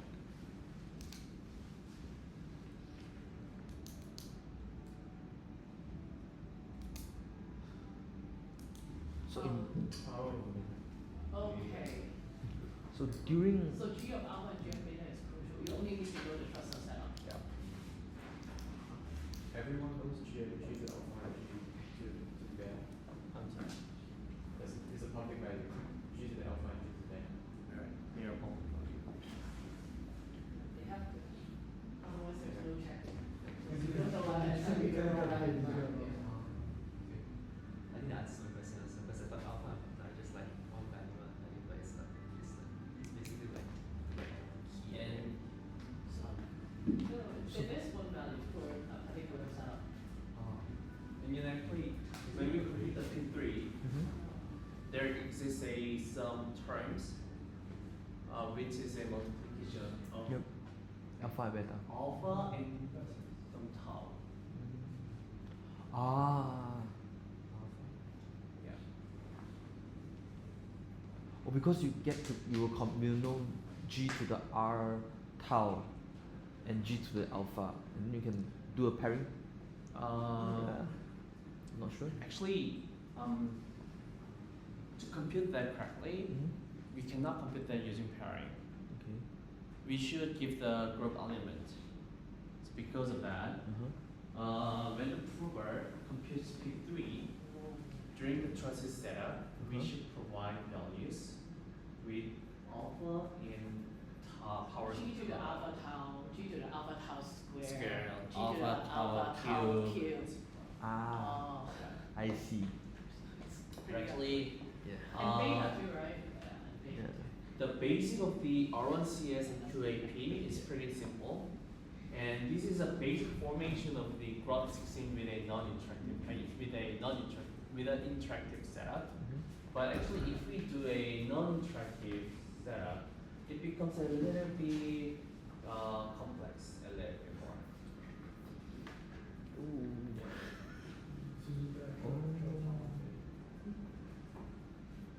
Actually, this is actually what the graph 16 with the Biot-Shamir transformation. So this basically just now plus the trusted setup. Yeah, from the trusted setup.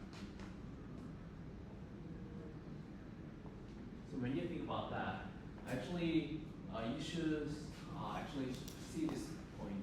L sub W of tau due to the L sub W of tau actually can be interpreted to a G to the inner product of a L polynomial, which was a Lagrange interpolated values of tau times witness. And R of tau, O of tau, which means that they are the circuit information. So actually, this is where the trusted setup for a circuit comes out. This is the reason why we need to do the trusted setup for each circuit, because we need those values: L of tau, R of tau, O of tau.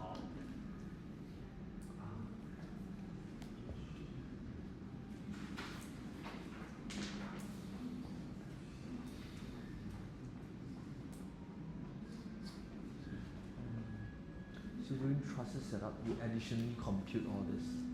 You additionally compute all these values. Yeah. Okay. So we should provide those values to provers. And prover actually just does a linear combination with those given trusted setup values for a given circuit.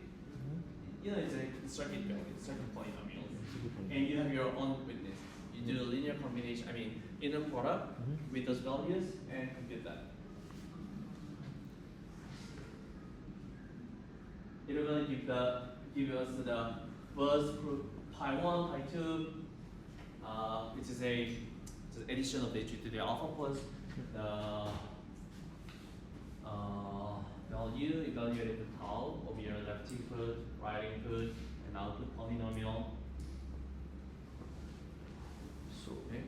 We don't even have time to go through your product, but could you explain briefly like why we need to do your product? Like what's the benefit of it in general? In general, because actually in this case, you can see that actually many other explanation doesn't explain this as a inner product between two vectors. But actually, we can do the same thing using the vectors inner product, using the inner product argument together.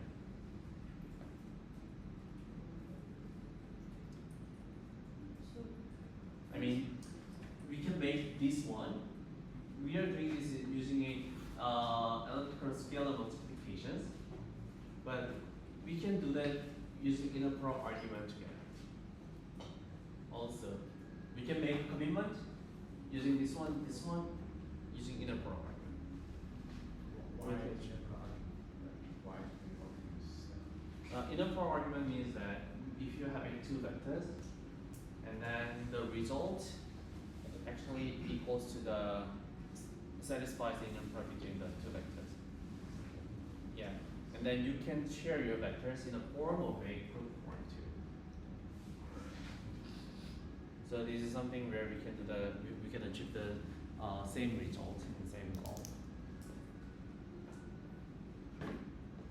So I still don't get is there here? So what is happening in this Fiat-Shamir transformation? What's the thing inside?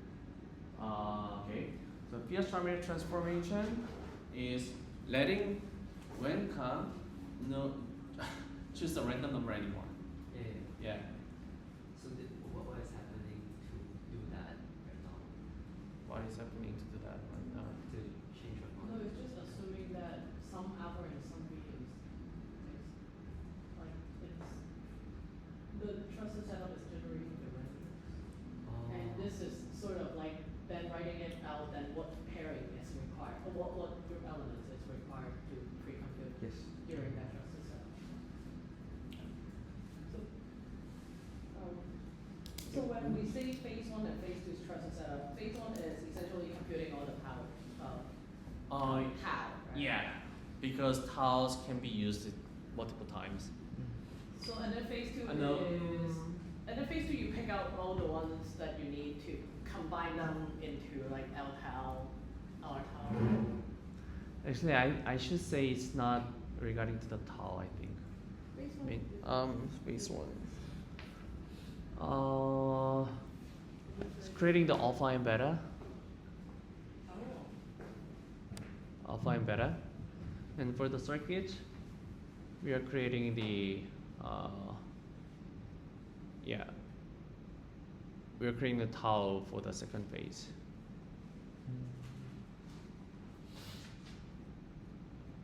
So You might not be correct. So the alpha, they're separated. Okay, but during trusted setup, at least the first phase of trusted setup, where you is it the first phase or second phase that collects your randomness? I forgot. But the alpha and beta here, after the trusted setup, you generate G to the power of alpha, right? G to the The alpha in the group, right? Not the alpha and beta to be used, right? Alpha and beta here, is it public? Because if it's public, then everyone can calculate. alpha and It beta is not Because public. you need, Yeah. because you need G to the alpha tau as well, so tau must be in the first phase too. So it's all the combinations, right? Because you can finish phase 1 and take it away, and now you lost alpha and beta, and there's no way you can do phase 2. Yes, So that must mean that it's already like G of all the powers of like G of tau, all the powers of G of alpha tau, and all the powers of G of It's beta tau. okay. It's okay because using the G to the alpha, we are just exponentiate that with tau. Oh, because in the same Then group. You're because gonna in be the G same to the group. alpha Oh, tau. yeah, it's in the same group. Yes, it's the Sorry, same I group, keep it's in the same thinking group. comparing it. Yes. Okay. Yep. Wait, so why does the first group have size? Why does the phase 1 have size then? If it's just G and alpha and G. True. True.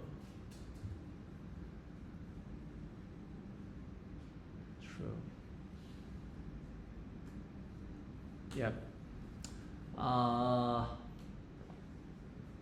Let's think about the phase 1, the difference between phase 1 and phase 2 during our breakout group session. Having a breakout group is pretty good. Yeah. Yeah. I mean, I hope to give you more some concrete understanding for about the fiat summary transformation and the trusted setup stuff. So it's something like a Alice, Bob, Carl was participating in. Actually, Wencom was choosing the random number R here. But we're gonna replace this random number R with a very mysterious value tau. And how we make this tau is actually, okay, Alice pick your number A. And then, would you please share your secrets in the form of a group? Then, okay, thank you. At least Bob comes in and using this value. Okay, I'm gonna multiply them b times like this,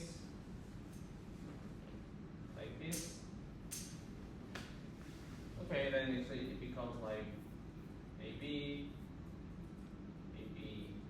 squared like this. And we do this call does the same thing. And actually Alice, Bob and Carl doesn't actually they don't share small a, small b, small c with each other. Then tau becomes small ABC, and we have a actually g and g to the tau and g to the tau squared. Yep. This is actually how we can transform how to pick the random number R with the fiat summary transformation here.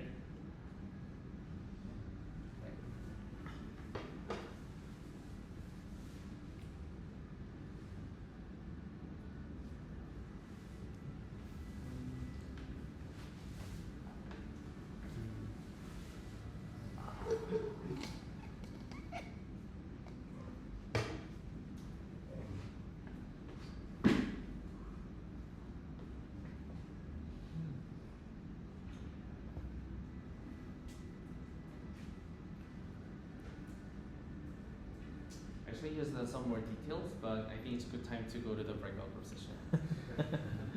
What do you think? So the breakout group session, actually we can just revisit about the how to define the rules for the R1CS. And yeah, we can just try to define the that to the form of a QAP, and then we're gonna add some salt. So we're gonna make some basic version of a code 16. But actually, this slides is including more information about how to change that into a Fiat-Shamir transformation. Plus, actually, you can also expose some of your witnesses there. You can also expose some of your witnesses there. So actually, it is introducing how to expose some of your witness into a public input, and actually keeping some inputs as a private, some witnesses as private. So maybe let's visit this again, and then after the breakout partition, let's visit the another polynomial IO piece, and then we might be able to visit Plum using those how to define the relation. In this case, we only define the QAP relation using polynomials. Yes. L polynomial times R polynomials will result the output polynomials for a given range. Actually, we can do many things using the relations between polynomials. Okay. Okay, let's go to the breakout group session. Okay.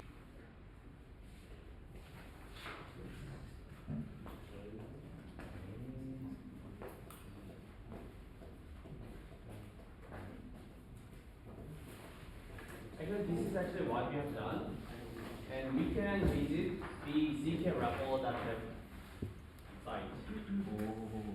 Maybe I'm a fan of that side. zkREPL.dev. Are we going to write some Tom? Maybe try a little bit. Okay. Yeah, That's fun. try a little bit.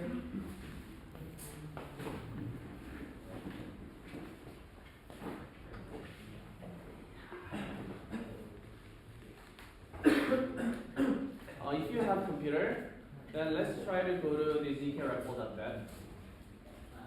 Then, if you don't have, maybe it's accessible. We have phone as well. It's just very hard to find. Okay.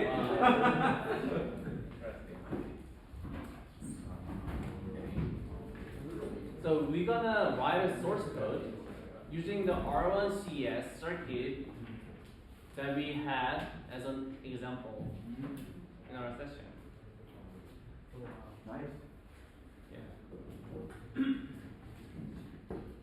Okay. So here, maybe let me try to.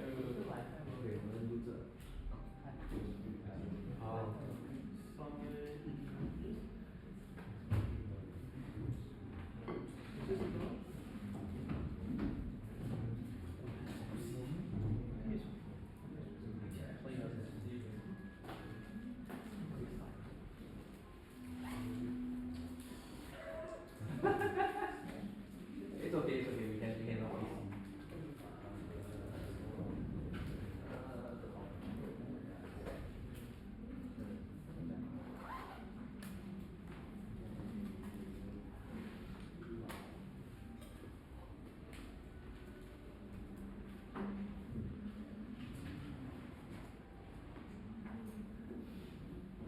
Maybe you can screenshot it and then.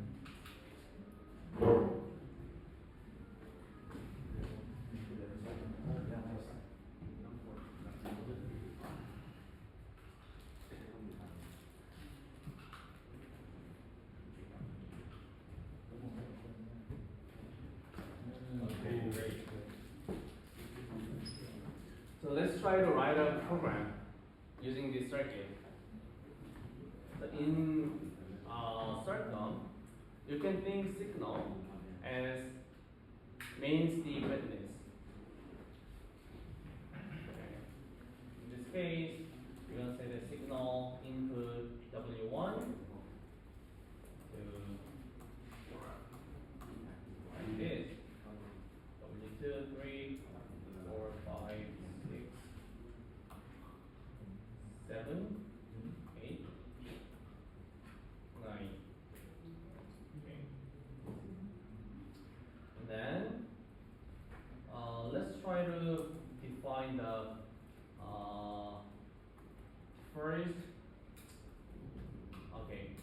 before we go to that,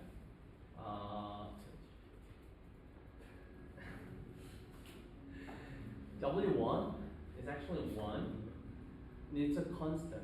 Okay. So if you just do some scalar to W1, it can be any number in the prime field, right?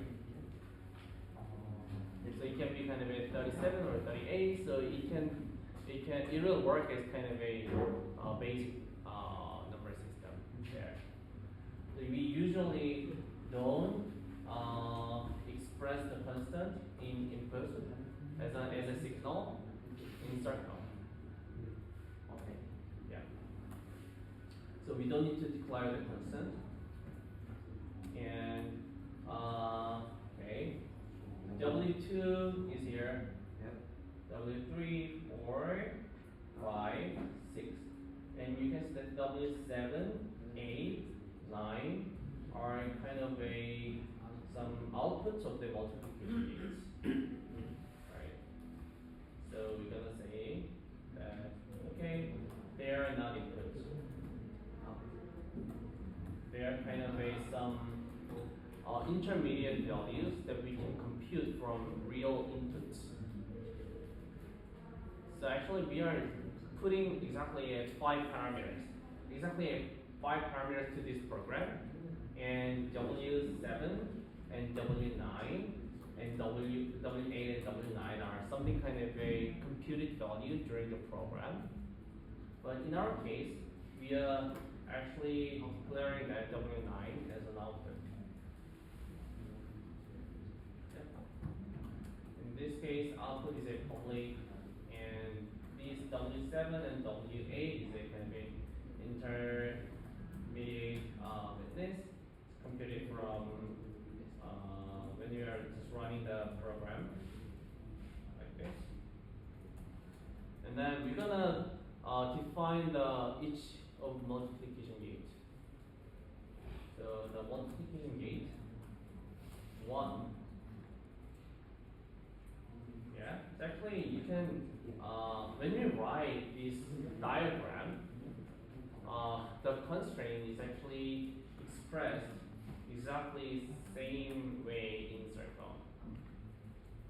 So W9, I mean, where is the first multiplication? W8 is the output, right? W8 output actually should equal to 3 times W6, right?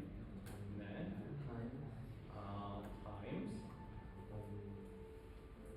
times is it? Yeah, times is the left input, and this is a right input.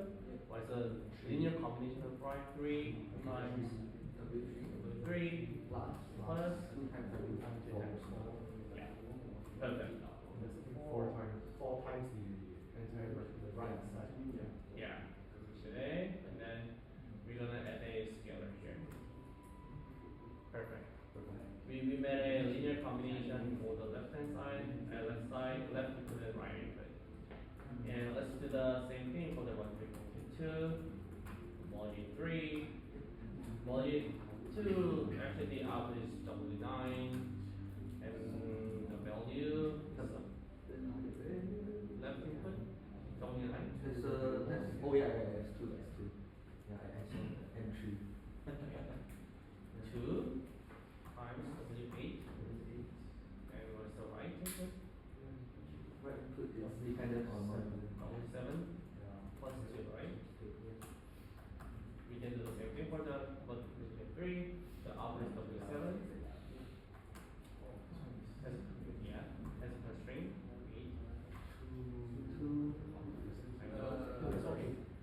8 times W2 plus 5 times W1. So we need to have one more. 2 plus 5 and 7. 7 times W5. And then probably need to move W7 in front. Yeah. Okay. Yep. Yeah. That's all. That's all.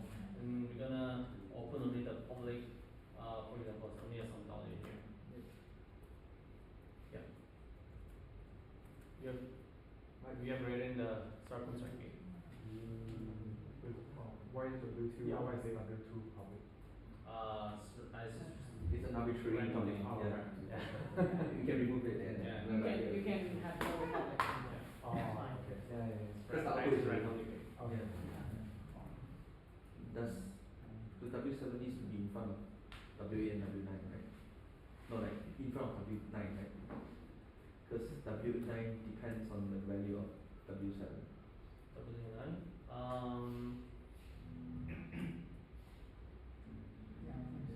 Yeah. Like this.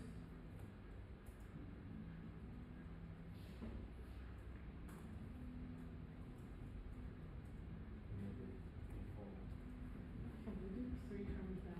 Oh, I'm which so one? old. W7 and Nine W8. that you want, sorry? 9. Sorry, nine?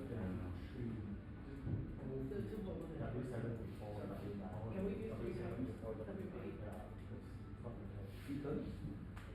3 terms addition. Yeah. Well, 2.1 I cannot. Yep. 2.0 cannot. And what about actually? Have you run it? Did it come out? It does not actually give us some sense for the linear combination that much, Why is this? right? Why So is we're this gonna write another circuit. Oh. That. Okay, we're gonna express this thing in a little bit different way. Yeah, doesn't matter. A little bit different way. Yeah. We would love to express the linear combinations in a better way. So I'm gonna Oh. Oh, right. declare some new intermediate nodes, intermediate signals. So this is left input for the multiplication gate 1 and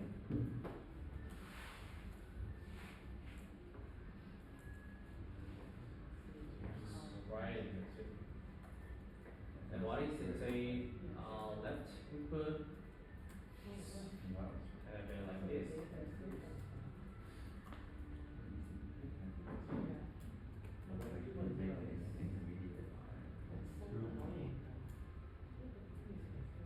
this.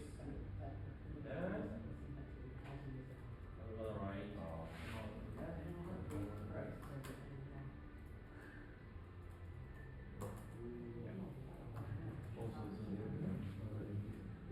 To show more accuracy. So actually, can you see the create the design here? I mean, how it appears. I mean, actually, it means the input wire. I mean, this symbol actually means the input wire.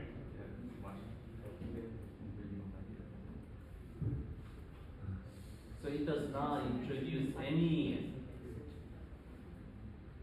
constraints. Because input wire can go into addition gate easily. But if it's multiplication, it's a constraint. Yeah. You know, here that we are just doing a scalar multiplication of the witnesses. We are not doing any kind of the multiplication between witnesses here. So this is a input wire. Multiplication are technically addition. Yeah, technical addition. So at any point in time, we can only do single multiplication on 2 signals. We can't do like 2 multiplications, 3 signals in a single line.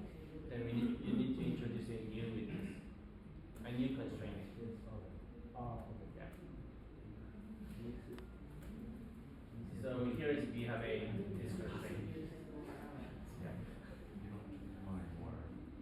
And we can do the same thing for the another gates too. And maybe let's skip that. We don't need to do that, right? You understand what does this input wire does here? And also we can actually make it a much simpler too. What about this? Okay. Let's separate each multiplication gate like this.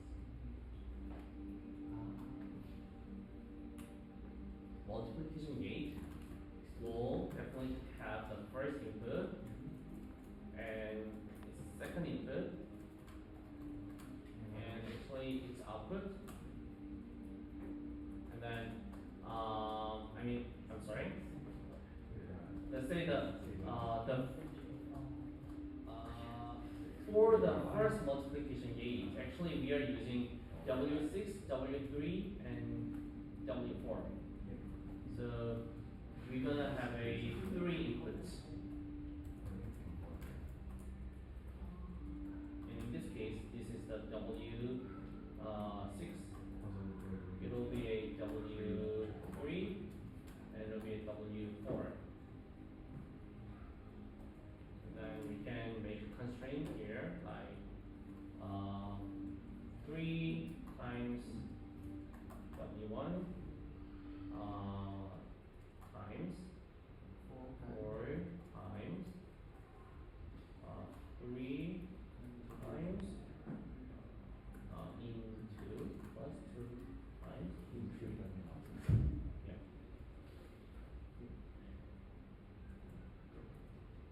And then we can actually replace this one with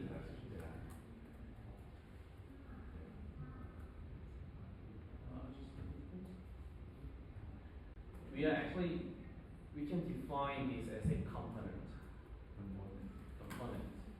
Component one is a,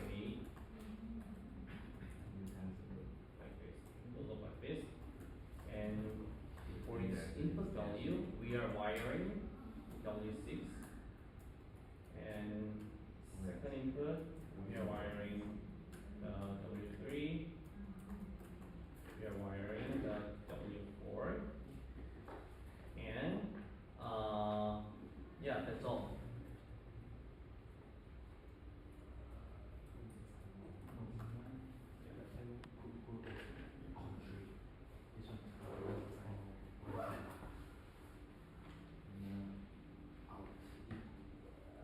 Yeah. Output content.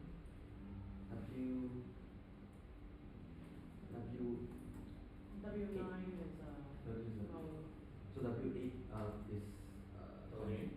wired to like we wanted to compile and make it delete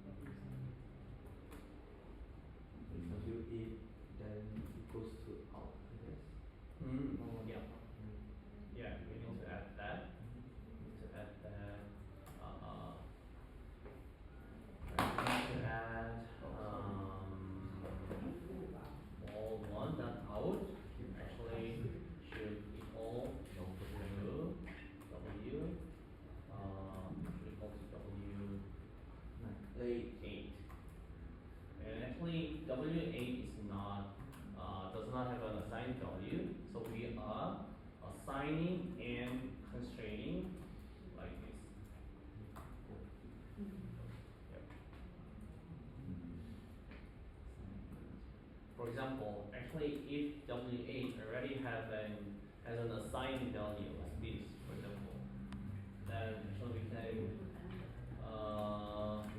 can make constraints like this. So you can think like this a double arrow is a combination of a single arrow plus constraints. Yeah.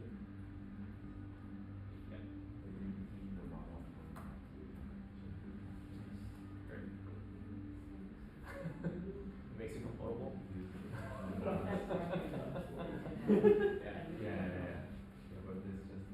So yeah, so R1 writing on R1CS circuit starts from how the R1CS system works. So we need to understand what's the wiring, what is the scalar of the signals, and what is the multiplication gauge and why it is making the constraints. Without understanding that, maybe we may sometimes miss some constraints inside of the system. But if you understand how it works, actually, we may be able to write a circuit in a safer way.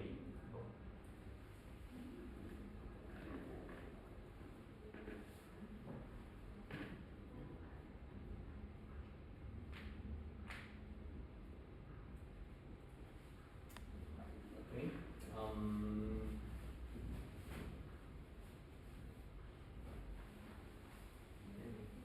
Actually, there is some real world example. This is about where we are using the circuit in the real world, we can actually write a program that proves the Merkle proof. In this case, let's try to see how it looks like.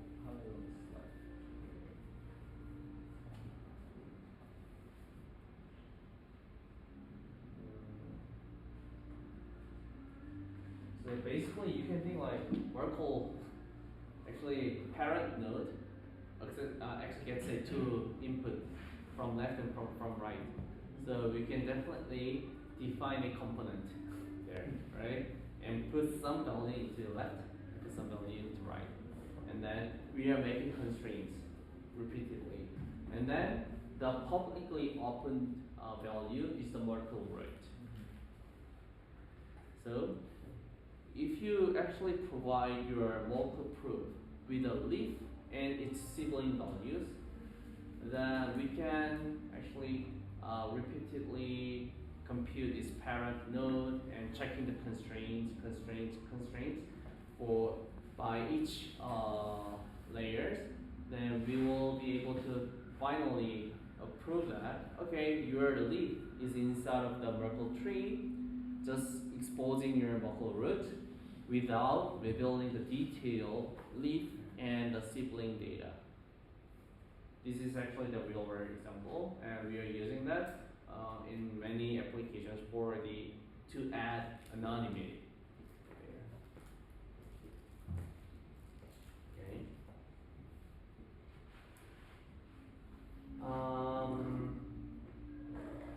For the next step, we are going to visit other polynomial IOPs and Plum protocol. Yep. IPA? No IPA. Oh, Right now. okay. I think IPA is a little bit complex to visit. Okay.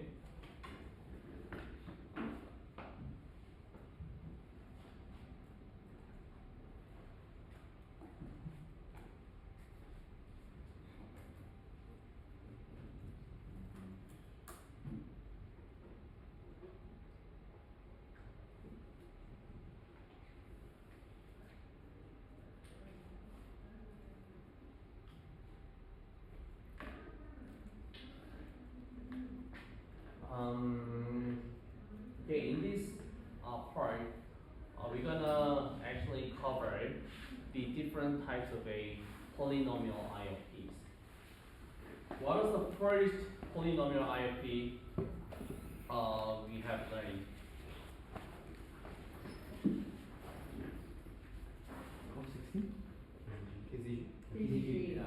KGG with opening some value, opening some evaluation of the polynomial. There is our first polynomial IOP. And actually, we also took a look at batch opening of KGG polynomial coordinate scheme.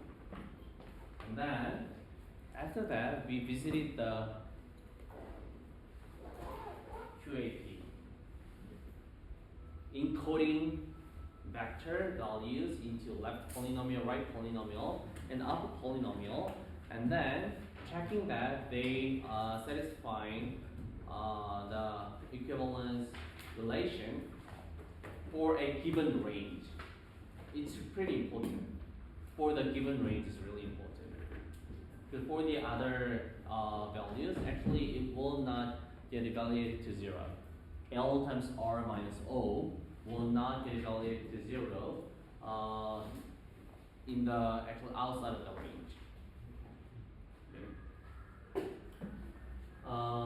Yeah, let's visit the concepts again. So the first one is about simply pairing the two polynomials are identical to each other.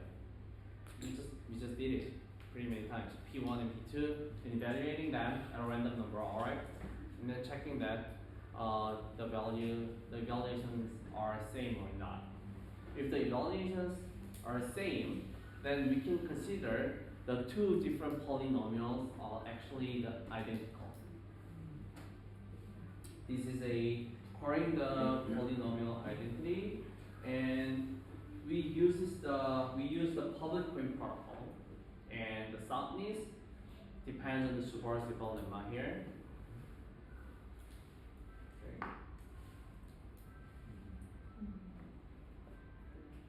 Yeah, maybe just let me introduce the detailed notations here. Here, we are defining a polynomial f of x and g of x, and we are checking that those two polynomials are identical. And then this is actually a notation for public key protocol. So it's something that we are picking some random number r in this field. So we pick a random number r from the field, and then checking that f of r equals to g of r. And this definition is that these two polynomials are an element of the set of the all potential polynomials, which is defined on this field, and which has a degree less than or equal to d. The example is that, let's say that the d is 1, and let's say the prime field that we are using is 3. So p is 3 and d is 1. And then it will have a form like this. Shall we try to make a set? 0, 0, 1, 0, 0, 0, 1, 0, 2, 1, 0, 1, 1, 1, 2, 2, 0, 2, 1, 2, 2. So it will look like 0 and 2 and x and x plus 1, x plus 2, 2x, 2x plus 1, 2x plus 2. Actually, this is the set of prime field of 3 and less than degree 1. So in this case, we are saying that f and g is an element of that set. So it means that it's a polynomial. Its degree is less than d or equal to d, and actually it's defined on this prime field. And this means that probability that we are actually checking the equivalence of these two polynomials by evaluating them at a random number r. That is called the public key protocol. And actually there exists some potential possibilities that it evaluates the same value with this probability. It's not 1 minus. It's Yeah, it's the probability that they're not identical. the soundness error probability is this one. Yeah, and the total soundness should be 1 minus d over the size of prime field. Oh, okay. Yeah, so it's sound for almost cases. Okay, so we can actually define the polynomial identities in a pretty different ways. So you can just design your left-hand side polynomial and right-hand side polynomial, and you can just check it. If you just evaluate that at a random number, then we can just check that, oh, this left-hand side polynomial is actually equal to the right-hand side polynomial. This is actually what we are doing.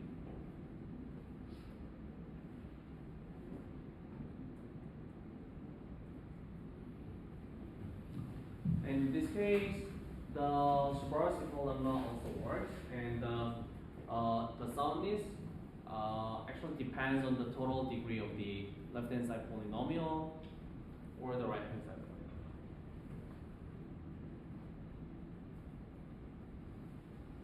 Okay. actually, we also introduced the binding already when we are doing the QAP, because we tested them only on the X1, X3, not on the all the prime field.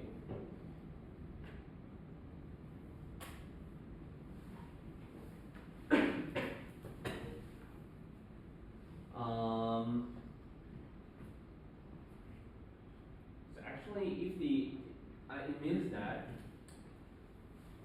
if f and g, these two polynomials are identical, actually they will they will be evaluated to the same value for all x in the prime field.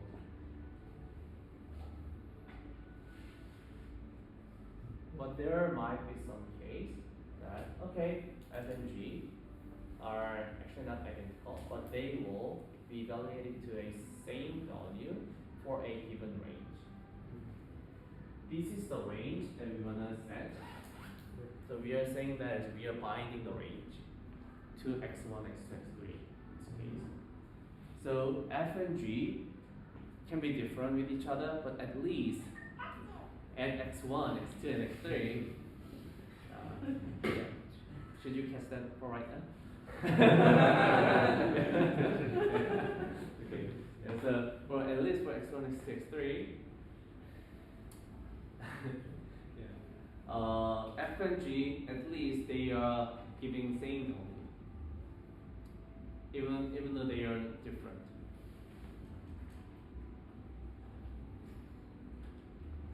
And the method to find the range is using the vanishing polynomial, the zero polynomial. So if we use zero polynomial, then actually we can,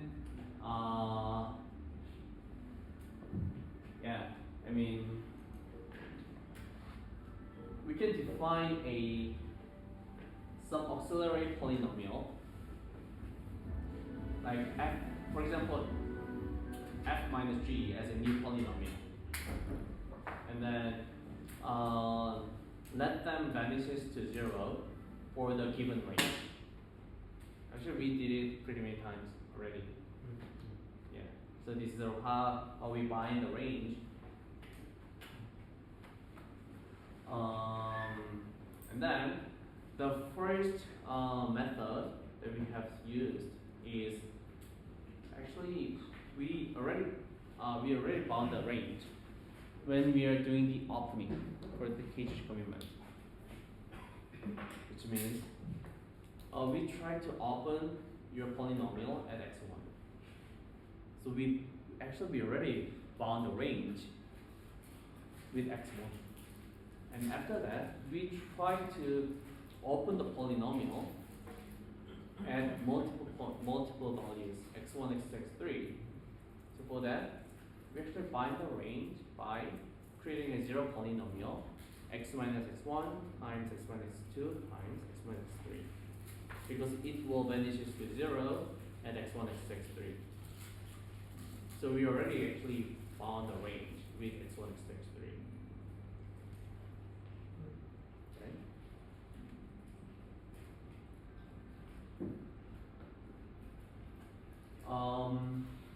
So this is actually how we can do the opening.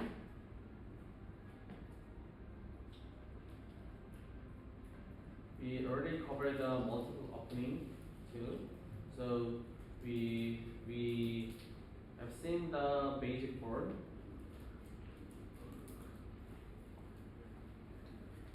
And how, for example, the next question is that we did multiple opening, but can we evaluate the polynomial identity checks, multiple polynomial identity checks at once?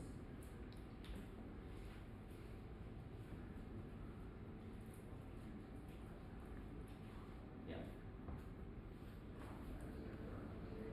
Do you think that we can do that?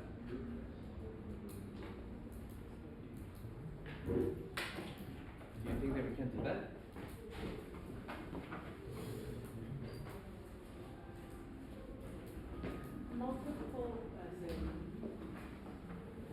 A equals B equals, like F equals G equals H. No, actually, we are having some multiple constraints like Or like different pairs. F1. Yeah. This data? Yeah. Some. Well, 12, yeah. Okay. Thank you for sharing your sum of your data. Thank you so much. And actually, I would love to check that. Before you share your sum, would you please make some commitments to your polynomial? Okay. Then, let's say that we are actually we can interpolate polynomial and Yeah. we can interpolate a polynomial, Mhm. right? Interpolate the polynomial. Mhm. Okay. Please give me your commitment. Okay. Here's my R. Okay. My R is my R is like 7. 7. Yeah. Okay. So you give me your commitment. Okay. Right. Let's say just G to the F of R, F of 7. Yeah, F of 7. Yeah. Actually, I know Wenkang know F7, F7, and I know G to the F F of 7. I know that. Yep. Yeah. Okay. Oh, Wenkang, thank you for sharing your commitment. Oh, you actually shared your sum. Yep. Great, thank you so much. And then let's check. Actually, you are saying true or false.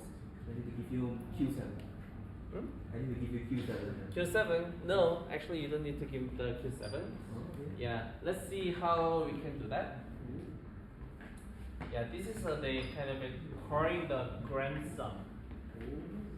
Yeah, curring the grand sum. And actually, I'm gonna request you to give me a proof of the grand sum here. So actually, we can call that as a univariate sum check. We are letting Wenka compute the grand sum, and then just checking the sum is correct or not. This is actually how we do the grand sum. Curring the grand sum of your polynomial. Yeah.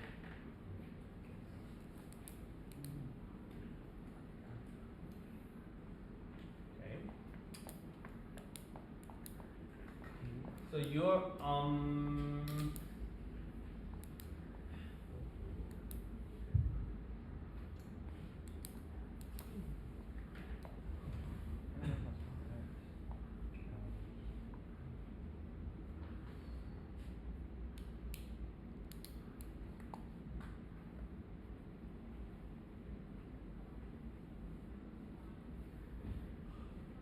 just hold this.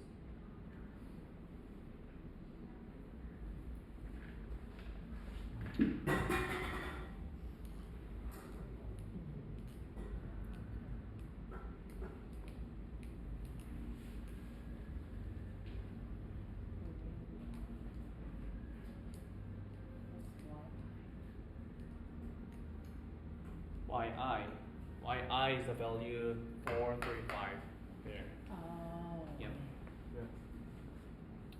So basically, the evaluation of that at omega to the 0 and omega to the 1 and omega to the 2 will be evaluated to 4 and 3 and 5.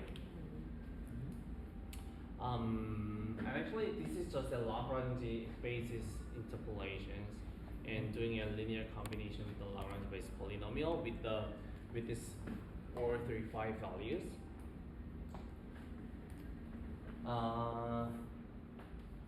Just one please. Let's go here. Actually, if we do a grand sum of the evaluations of your polynomial at the multiplicative subgroup, using the root of unities, then actually it'll be expressed like in a form with this vanishing polynomial plus say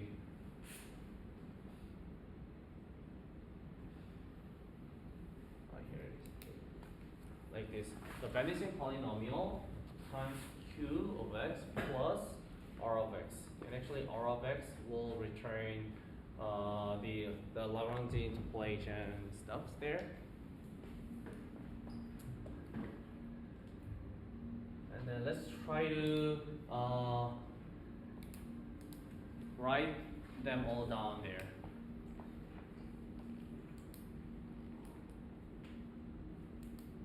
Actually, do you see some pattern there? I need to introduce very important characteristics of a root of unity. That if you have a root of unity, then if you have the n root of unity, then 1 plus omega square plus omega to the n minus 1. What? Sorry. Yeah. No. Actually, Sorry. Sorry. Okay. Thank you very much. actually it becomes which value? What do you think? Which value you want? Just take a look at this, and actually, what might be the optimal number for us? 1. 1? 1? No, it's not 1. I think there's another some better number. 10? N? D?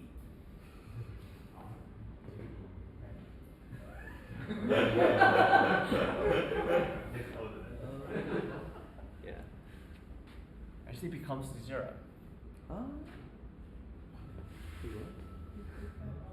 Yeah. Just think about like this. Oh, because they cancel out the opposite Yeah. ones. Ah.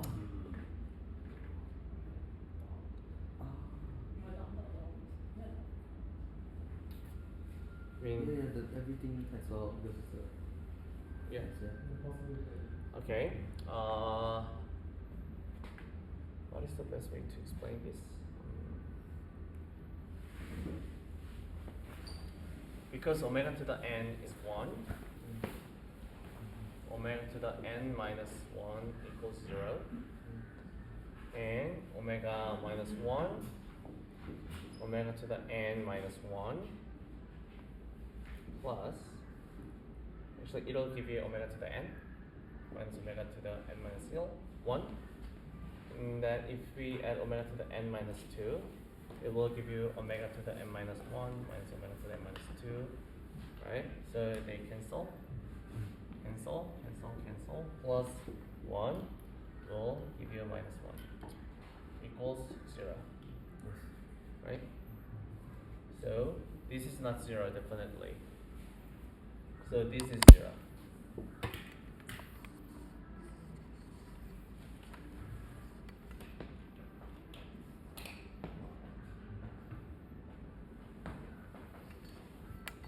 Yep.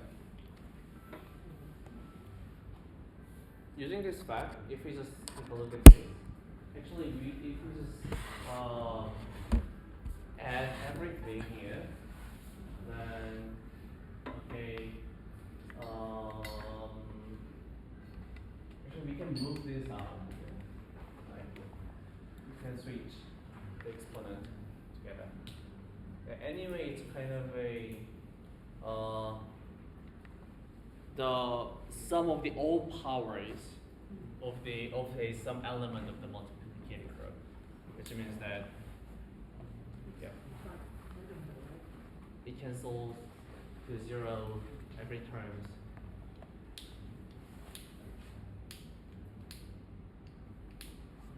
Actually exclude is on the A0. Yeah.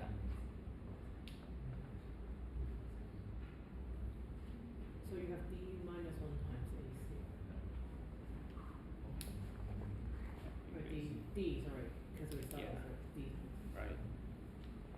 So we have the grand sum will be kind of a D times A0, and all the other values will actually be cancelled to 0. So the value is a kind of D times R of 0.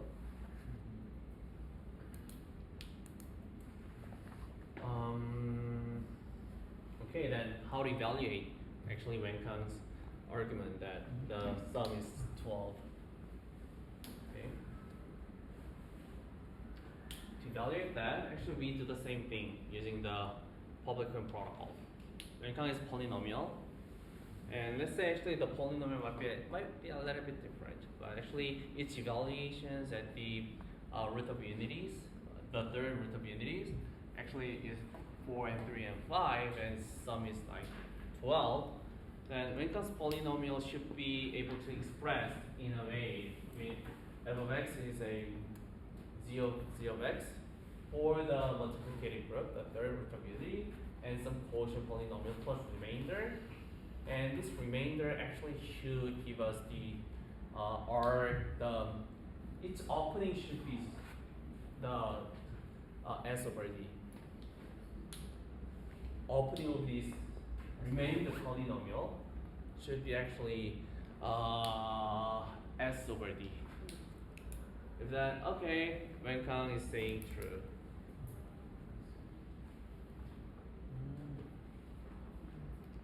So for the polynomial on f side, so the polynomial that you are computing, fr, Mhm. is still very much done via like a commitment, either KCG or whatnot. But you additionally to actually sum check this to Right. do the s equals dr0. Yep. We have just added some sum check. Is using root of unity compulsory for sum check? Using roots So of you unity. must use root of unity in sum check. Yes. Okay. Got it. For univariate sum check. Okay. So we can actually evaluate.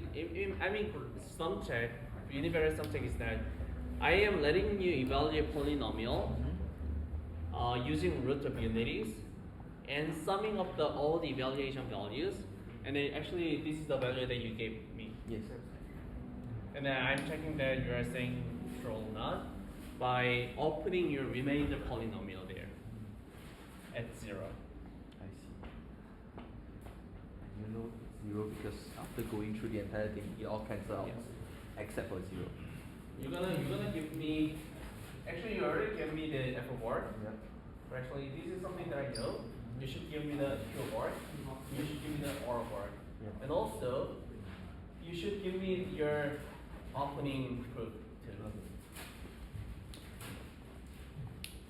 So Q or R, F of R. R0 is a s over d Yes. So what's D again? degree. Degree of the. F polynomial.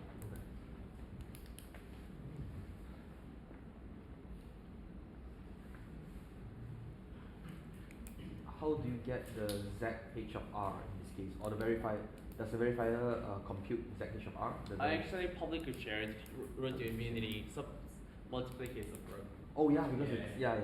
This is the vanishing polynomial, Yes, yes. and we are sharing the values together. Mhm. Okay. And actually, we checked that. Checking the grand sum, and also we can check. Oh, Wenkan, would you please try to multiply all of your elements and give me the number? Mhm. Grand product. Oh, okay. Yeah. 60. Thank you. The 60. Clearly, I suck at maths. 60. So this is called the calling the grand product. But actually, checking the grand product itself is a little bit difficult. So we are using a trick. So we can check that your grand product equals 1 easily. But it means that we can also check the grand product of a fractional polynomial equals to 1 too.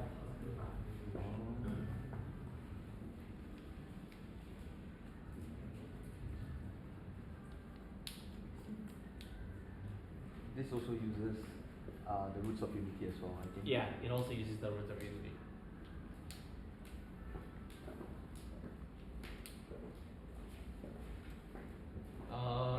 let's see how we can do that.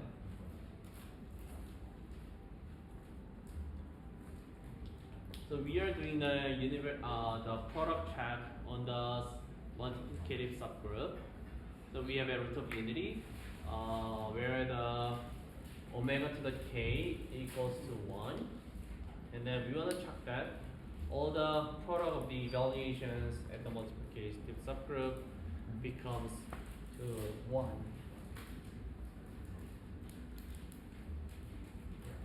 Let me refresh this. Actually, it consumes a lot of memory.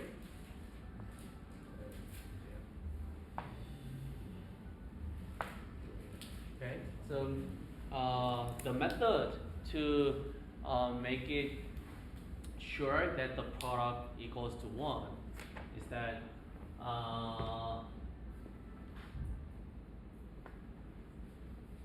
we are defining some new polynomial t there. And then we are saying that the evaluation of t at 1 equals to f1. And the evaluation of t at the omega to the 1 equals to f1 times f omega. So we define the auxiliary polynomial t just like that. And then finally, if we evaluate the polynomial t at omega to the k minus 1, then actually the value will be the grand product of the evaluations of polynomial f there. Okay.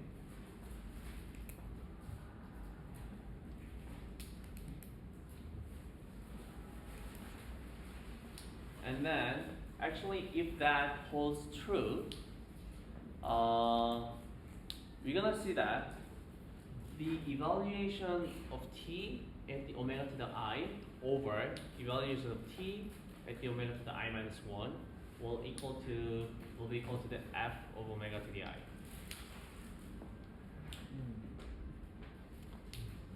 Does it make sense? If we define the polynomial t correctly, it will hold true for all over the value at the multiplicative subgroup, because it's actually just definition. We just try to define a polynomial t in that way. And if we define the polynomial t correctly, then it will satisfy this condition for all elements in the multiplicative subgroup. And then actually we can just move this divisor to the right hand side, and then we can say like, okay, t of omega x equals to t of x times f of omega x for all of the elements in the multiplicative subgroup. We should make sure that it's only for the multiplicative subgroup. It's not saying that t of omega x is a t of x times f of omega x. It is just saying that the evaluation of t of omega x equals to t of x times f of omega x at for all of the elements of the multiplicative subgroup. So it's actually we are binding the range.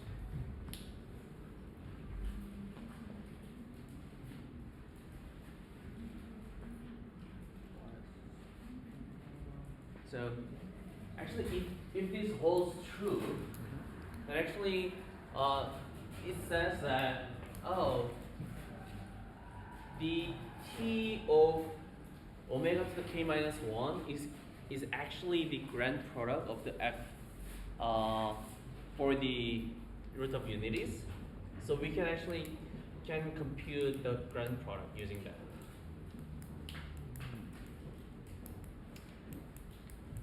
And the relation that we are trying to check here is that the grand product equals to 1. So, which means if t of omega to k minus 1 equals 1, then actually it means that the grand product of the f equals to 1. And actually it will satisfy this polynomial relation. The t and f, actually they will satisfy that relation.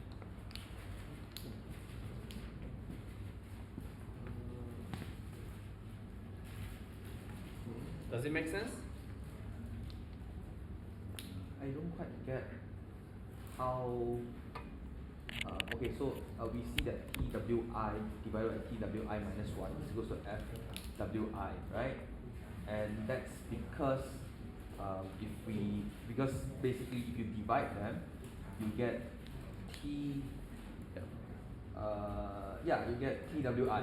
Right. So if you divide them, you get you get the evaluation of F and W of a certain index, right? Yeah. So you can try to divide a two rows. Then you get one of. Right. Yeah. You're gonna get this one. Yes. If you divide this with this one. Yes. So how does that lead to, so to say, the prod check? Why is it that? Can we go to the next slide? So. So here, I see that for some, like the left side I understand, but the right side, for some t that is an element of the finite field of size p less than equal to median range of k, for the function x, such that twk minus 1 is equal to 1. How do we get to the twk minus 1 is equal to 1? So how do we get this one? And how do we get this one and this one? Okay. I mean, actually, this is saying that if there exists a polynomial t, which is defined on this prior field with degree less than k, and actually if this polynomial t satisfies the condition that t, the evaluation of t at omega to k minus 1 equals 1, actually it means, and also actually it satisfies this condition too. It means that the grand product of f of x equals to 1.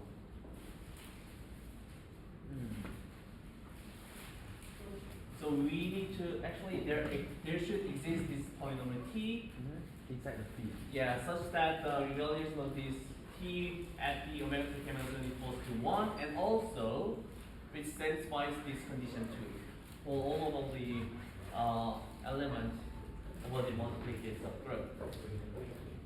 So we need to construct a t such that Right. this holds. Right. I see. How we construct the t? Interpolating. Okay. Interpolating like that. But how do you prove that the T is constructed correctly? T is constructed correctly. We don't need to actually. We are checking that by polynomial identity check. So Wanseob actually should compute Wanseob's own auxiliary polynomial t, which satisfy these conditions like this, and then actually that polynomial will definitely satisfy this condition. This condition definitely. Okay. Definitely, they may satisfy the condition. Then, actually, we can now use the public coin protocol, like this. We are actually binding the range again using the zero polynomial, which means that it will evaluate to 0 for the given range.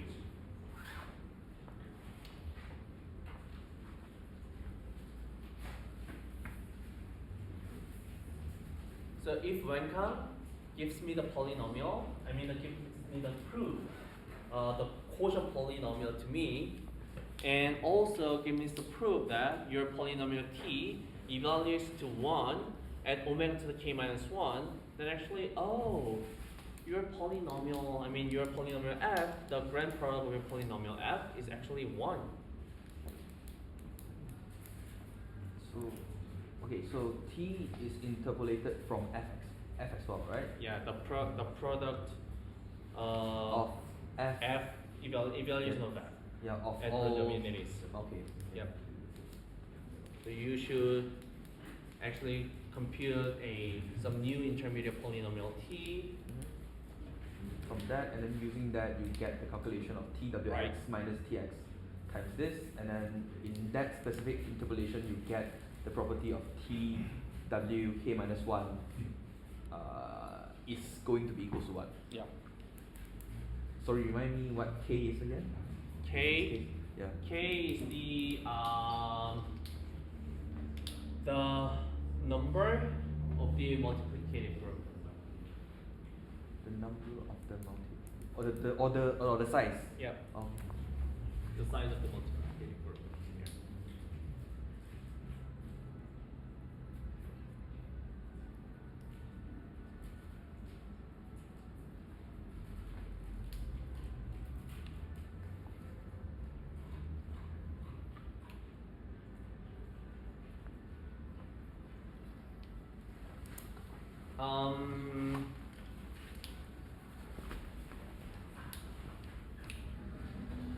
Because actually we can compute not only the grand product of a polynomial, but also the fractional polynomial's grand product. Actually, we can use it in a little bit some creative way. Let's see.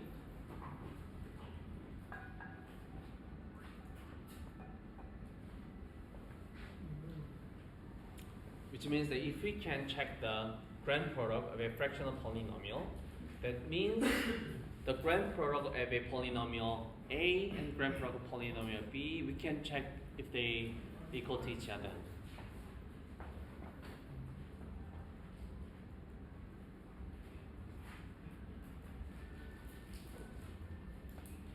But that's not a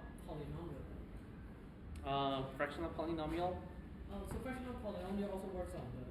Yeah. It works on the grand product. Yep. But not the grand sum. Yeah.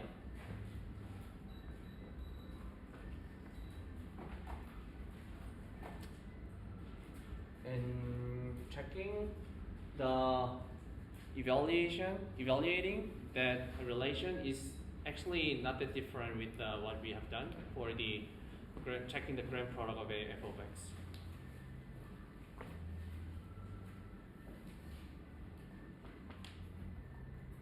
Pretty similar.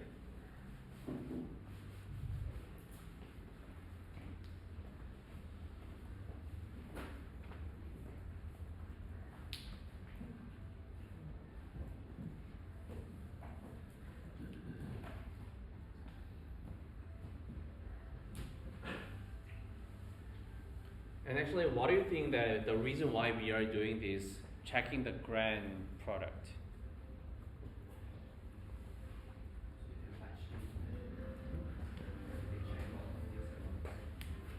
We can check a lot of things at once. Yeah, we can check many things at once.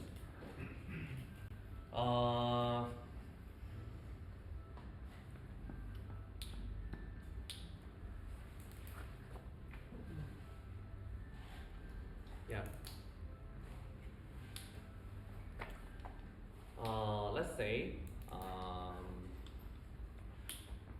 we have three numbers. 4, 3, 5. 4, 3, 5. And we have another three numbers. 2, 3, 4. Not yet. Not yet.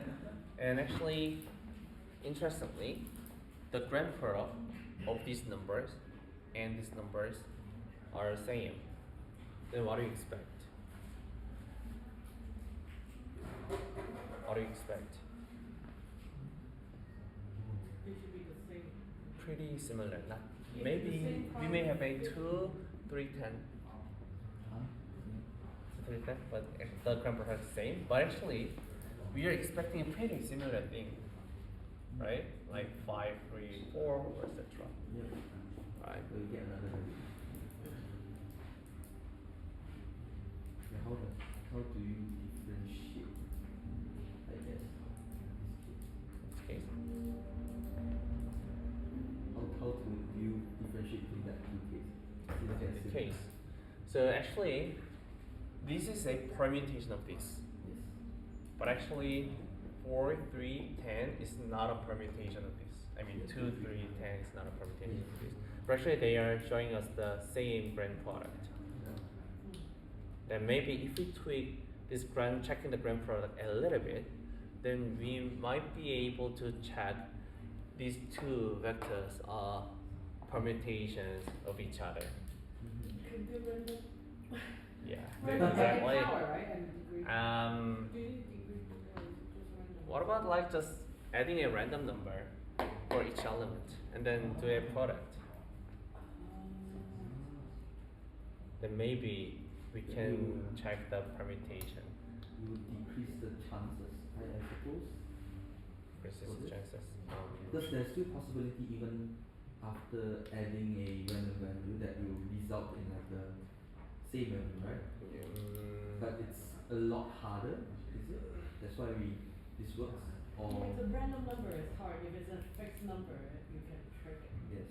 right? I mean, actually 4 times 5 is 20, 2 times 10 is 20, but 4 times 3 and 5 plus 3 is Actually, they 56. have to be all the same. 2 plus 3, 10 plus 3 is actually Different. 65. Yep. So it will result to a different number if we add some random salt and then do a grand product. So actually, if they actually evaluate if the grand product equals to each other, even if we add some random value to the elements, actually the possibility that they are the permutations are pretty high.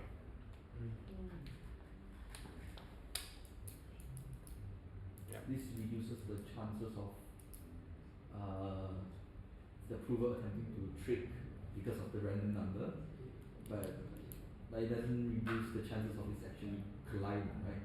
Because there's still a chance of getting the same one, just that in this case, because we added a random number, it makes it a lot harder to be the same values, right? Yeah. Got it.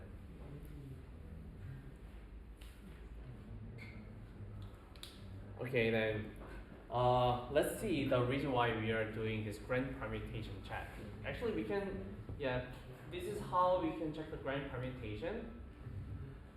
So we have let's say we have two vectors. And then vector A is a permutation of vector B. If we pick by the public key protocol, if you pick some random number and if you add them and do a grand product, and then if they results in the same value, then actually they might be the permutation of each other. Then we can also actually interpolate values into polynomial, and we can just add some random number there, like that. So f sub r is actually f of x plus random r, for example. I just realized no one has ever used this to verify Sudoku. Wait, that works actually. That works. But I have a Sudoku with circle. I should include it. But this is something actually that we want to do, because what we are trying to do is that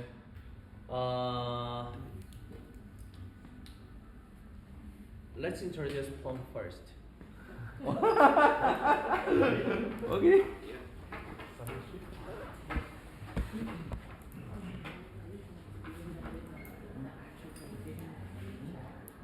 Actually, we try to write an R1CS circuit today, but actually, we can express that in a much simpler form.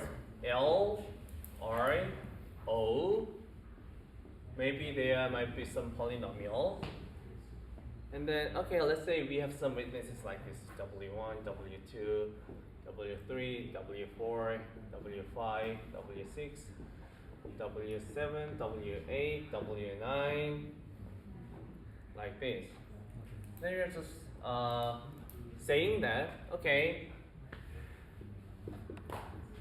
they should satisfy this condition. But actually, how can we introduce the input wiring or something else? It's just introducing the constraints. How can we put the number to something else? For example, it's like, okay, W1, W2 multiply is W7. And then actually they are separate kind of some constraint, W8, W2, W5, and W9, W3, W4. Right. So we need wiring. We need wiring, which means that, okay, W2 equals to W5. Like this. We are actually putting this output as an input for this gate, for example. Okay, W8 actually will go to this left input. So W8 equals to W1. So in this table, we can see like, oh, W8 equals to W1, and W2, W9 equals to W2.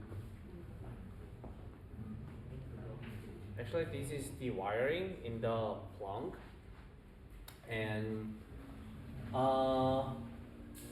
if they are actually equal to each other, maybe we may find some permutation relation, but with an indexed system, because we are actually, let's say we have a omegas from W1 to W9, and W1, W2, W3, W4, W5, W6, W7, W8, W9 as a vector. This is the first vector A. And then let's try to make another vector. But in this case, we're gonna switch W2 and W9. W1, W9, W3, W4, W8, W2. We will also change once more with W1 and W8, like this. So we are doing some permutation. So we know, we actually, okay, in this case, Wenka, please give your interpolate your witnesses and give me the first vector to me, first polynomial to me. Okay, and then, okay, great. Then I'm gonna give you another some polynomial, actually, which can switch these two elements with each other. There will be kind of a sigma polynomial. So sigma polynomial will be evaluated to omega to the 0, will evaluate it to omega to the 0. But, no, will be evaluated to omega to the 7 actually. sigma of omega to the 1 will be evaluated to omega to the 8. And sigma of omega to the 2 will be evaluated omega to the 2. And the others will be like same. But omega to the 8 will be like omega to the 1. Sigma over. If then, okay, Wenkan, I gave you this sigma polynomial, so you gave me your witness polynomial f.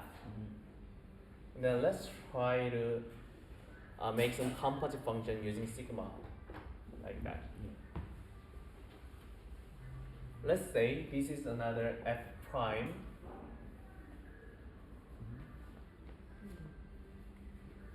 So if f prime is a permutation of f, It will result in same value. we're gonna have a same grand product. Yes.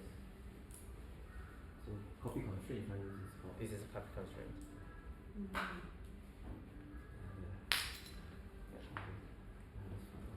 So does that mean you also need to check multiple times then? Does that mean, like, let's say you have more wiring, right? Like, because it might also then be connected to, well, also. Yeah, there's so something the here. sigma polynomial is just the wiring. Right, but I'm saying that sigma is not unique. Like, you can Sigma is unique for the circuit. defined circuit, yes. Yeah, sigma is just a the circuit information in this case.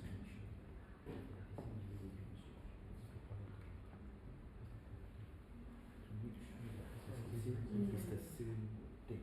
But how So you do also I, make sure so, because F, of 1 gate is equivalent to the Yep. I know F is public, right? Sigma is public, F is public.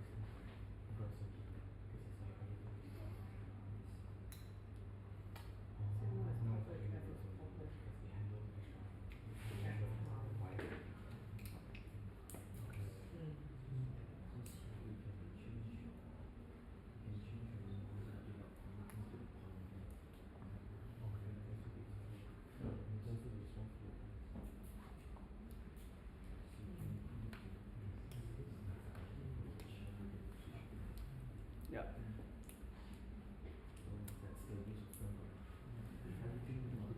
So if the polynomial f and g are actually they are having the index permutation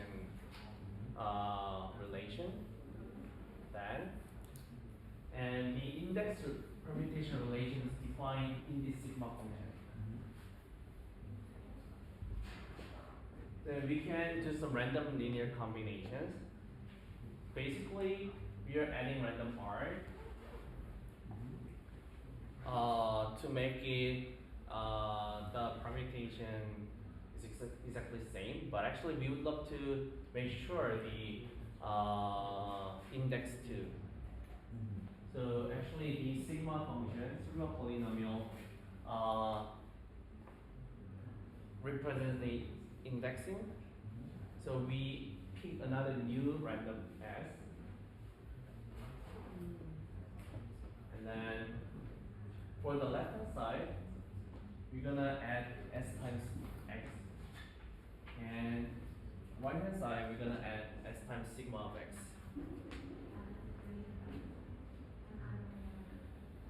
Because we're gonna evaluate them at the omega using the root of omega, and actually sigma of x returns another root of omega. Root of in another omega. I mean. So the R and S is the R is random, but the S is also another random value. S is also random. G is F prime here. In this, G is a prime in this case. If then F and G are a permutation, actually it is called the sigma permutation. And the index, the copy constraint information is actually defined inside of the sigma polynomial. So what does this allow us to do or achieve? So having putting this measurement sigma r and s, so what does what is the usage? What's the application? Actually, actually we can write the arithmetic circuit into a little bit different form. So we are actually defining left polynomial, right polynomial, and output polynomial, or maybe we can add another one, like C of x. So the result that we want is something like L value times R plus C. Actually, this is all about the arithmetization, right? Equals the output. So this is just how to write circuit. Different way of writing circuit. Yeah, in a different way. So this is called the Plonkish style arithmetization. In this case, we have it looks like table. It looks like table, and then actually we have some witness values like this. L of x should interpolate those values. R of x should interpolate those values. O of x should interpolate those values. And you're gonna commit to a witness polynomial using those values.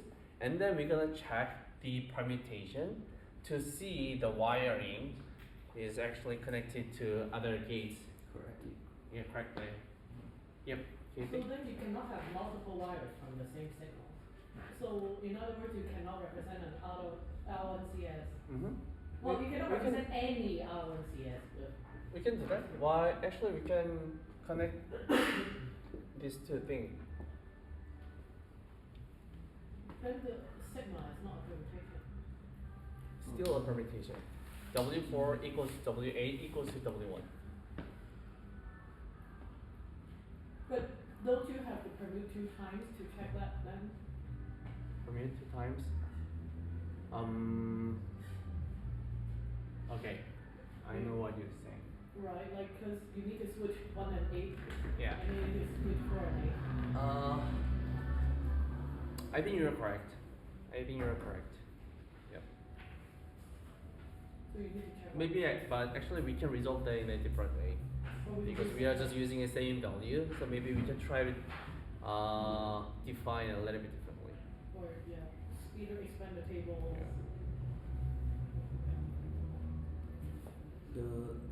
The wiring table. There's also a wiring table in the sense. It shows Exactly. what KP is wires correct. is being connected to what gates. Right, but I'm saying that Yeah. for that wiring table, it needs to be expanded. Otherwise, like, it's not necessarily a one-to-one Yes, yes. representation of sigma. Yes, if you add one more input, so if it's not a binary gate, you have to define kind of like a custom gate to handle it, because I think by default it's binary. Of course, if depending on the proof system you're using based on clock, if you add a custom gate in, you basically add that CX in, right? So, and probably a lot like some more terms, and if you add things like that in, you now need to make things bigger by default. Yes. Yep. So we covered Plonk. Yes. Yeah, actually we covered Plonk.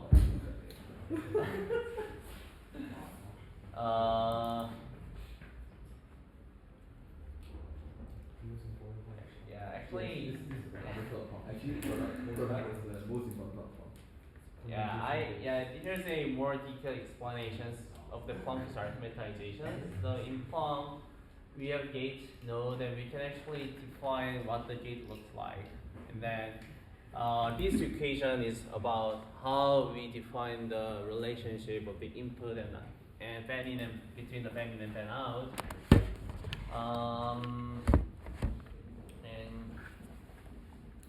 Yeah, so actually we are adding some wire information there too in this case. Yeah. So we have a two multiplication gates. Like the first gate is plus, and the second gate is multiplication. Third gate is multiplication. Yeah, and then we are wiring. We did 3, we did 7, we did 6, we did 8, like that.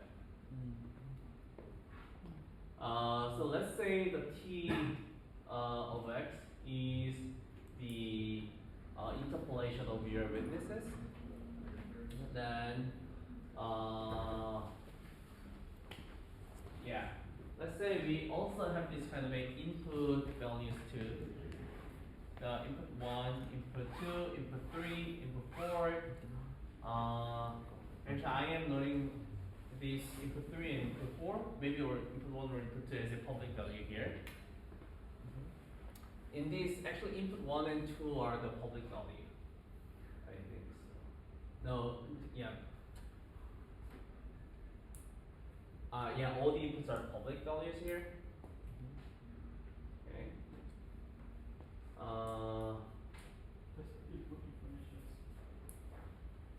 Input version. Yeah. Yeah. So these are public and these are private. Okay.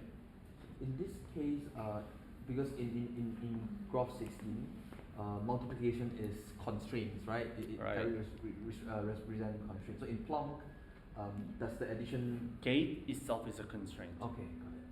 So this constraints the wiring, because it constraints on the wiring, that's why, is that the case? Because it constraints the Yep. wiring, that's why addition gate also have constraints now.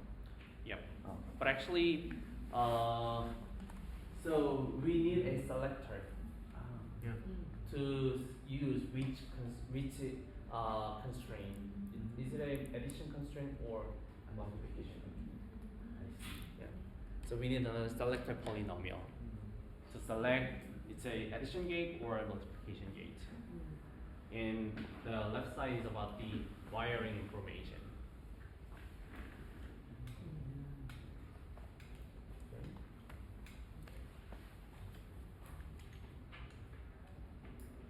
So this is actually there is some steps. For the first step, yep. We check the input. You need to give me the input polynomial. Here large B. And then actually we gonna do a batch opening using the zero polynomial for those input element. So you're gonna give me the witness polynomial T, and then it should satisfy the batch opening of the input values at the given x values. And we are using the omega to the -1, omega to the -2, to the omega to the number of the inputs as a x values to evaluate them. This is the first IOP that we are doing. We are doing the batch opening. So it's the first IOP. And the second IOP is checking the permutation, the wiring information. Because the sigma is already a given thing, so when Kang uses the polynomial T, we are just checking the permutation checks there.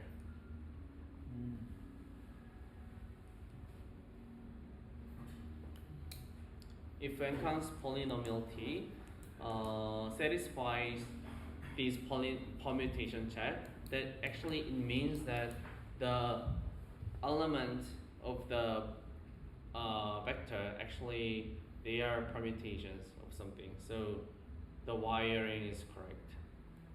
W2 equals to W5, for example. This T is not the same one as T in IOP1, right? Same thing. It's the same yeah, one. Okay. Same one.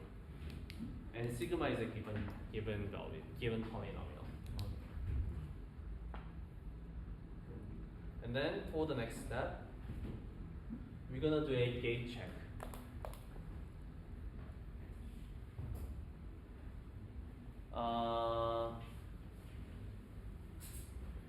Yeah. This is similar to how in R1CS it's in similar tape. It looks a little bit similar to the R1CS gate. R1CS. Yeah, formula. a little bit. Yeah, a little bit, but it's focused on the gates. Yeah.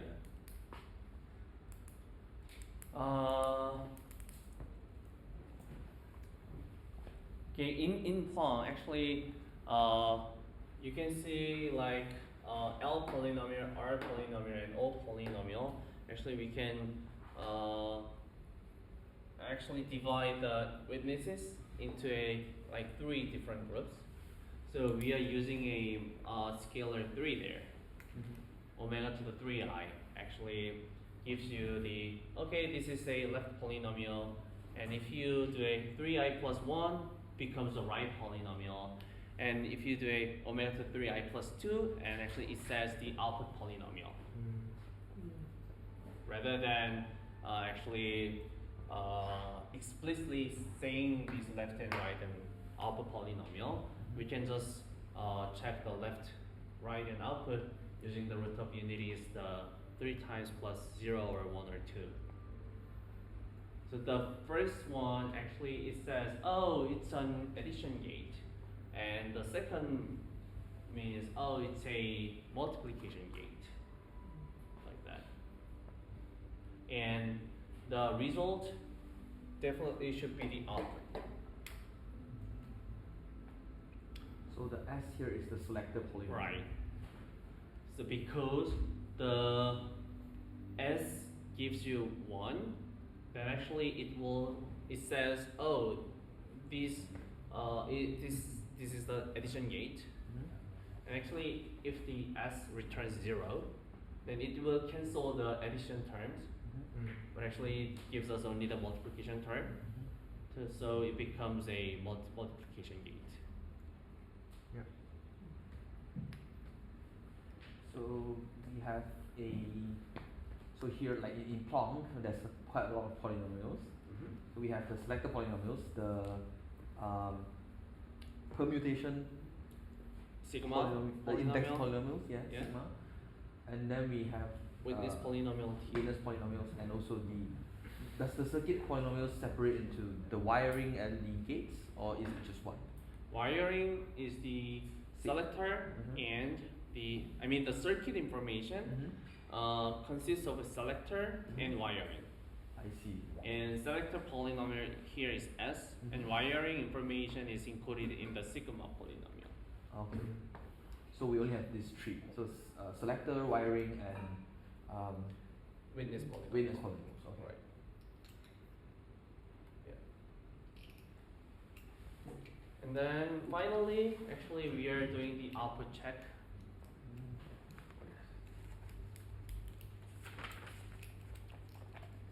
Yeah.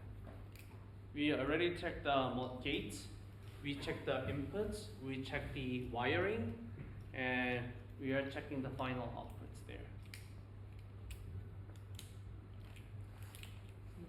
Actually, mostly the final output is in Plonk is 0 maybe. Yeah, by the protocol.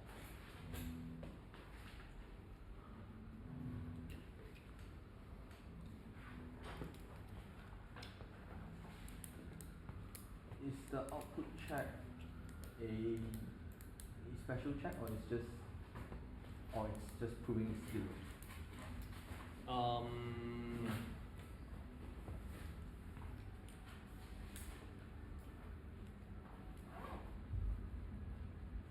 Actually, in my opinion, we can just change the output, but by the actual Plonk protocol, we are just fix the final output to 0. Got it. Just yeah, it's just about how to write the circuit.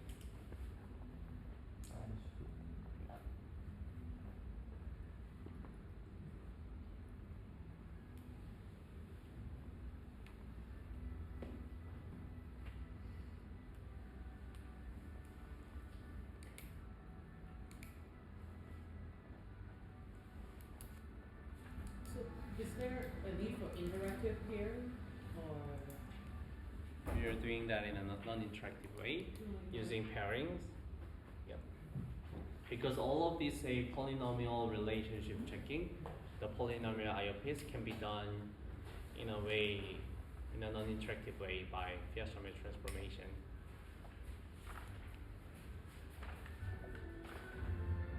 Yeah.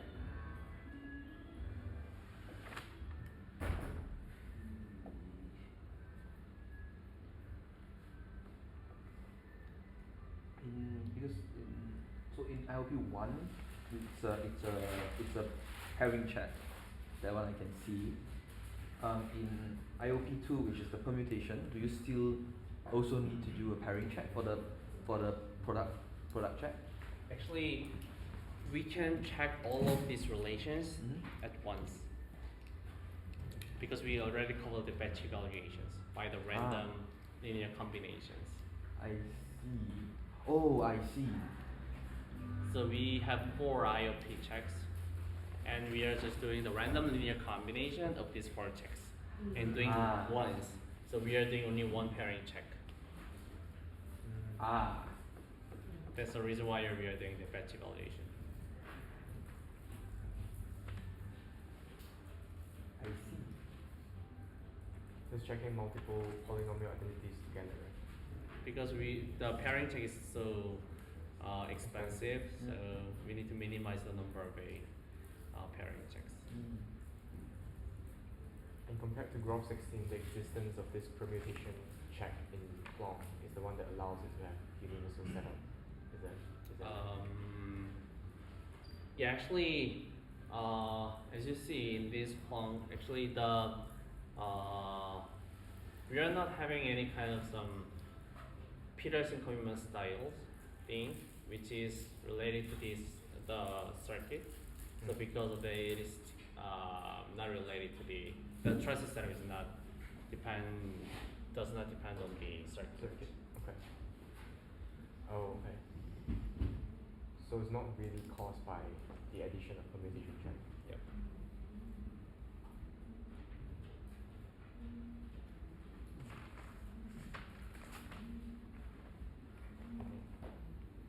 But in batch valuation, what we are essentially trying to do is to prove that the result of 2 polynomials are equivalent, right?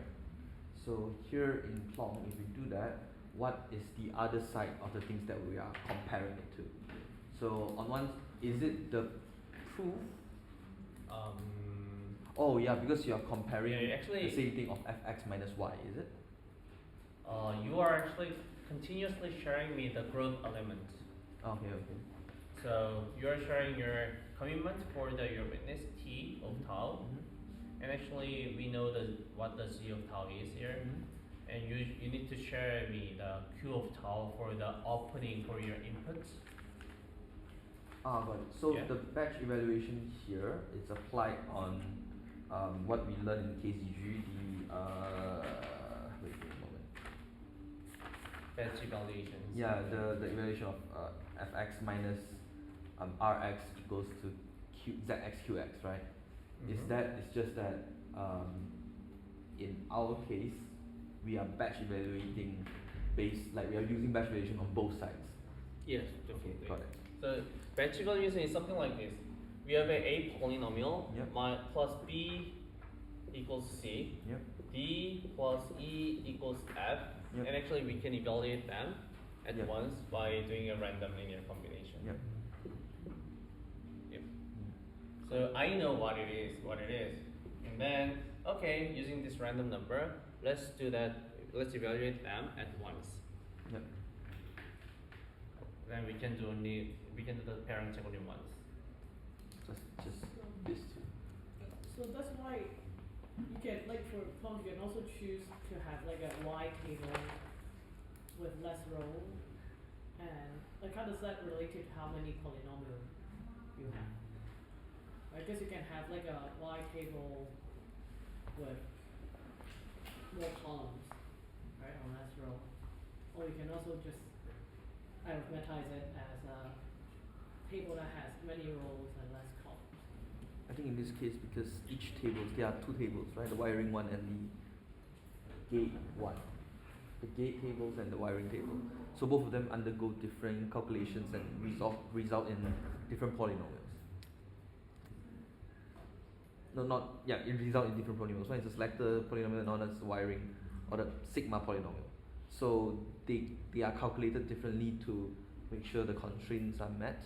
So we are doing batch evaluation on the combination of this, and then the batch evaluation is then done on trying to verify it during verification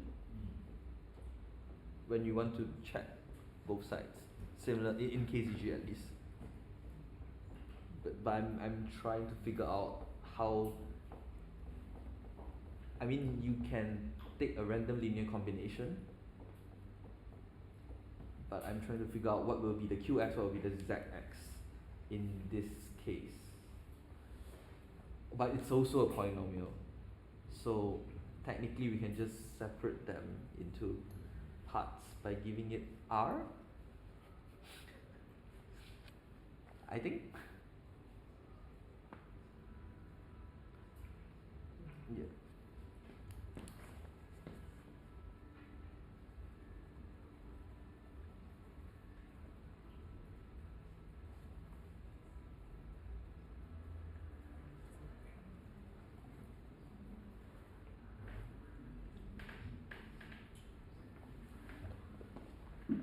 We're finished.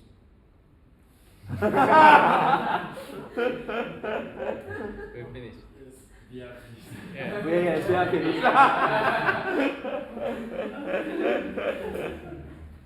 guess I'm trying to relate this Okay, to Ethereum. I think that And I'm not sure. it's time to Yes, wrap up uses today's IP. session, and tomorrow let's This one revisit uses this IP. via breakout session again. Yeah.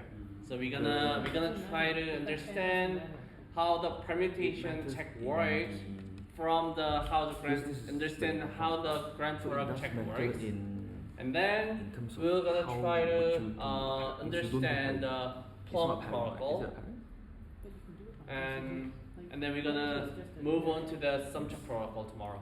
If you do it on KZG, it should be the same. Okay, great. Thank you so much, everyone.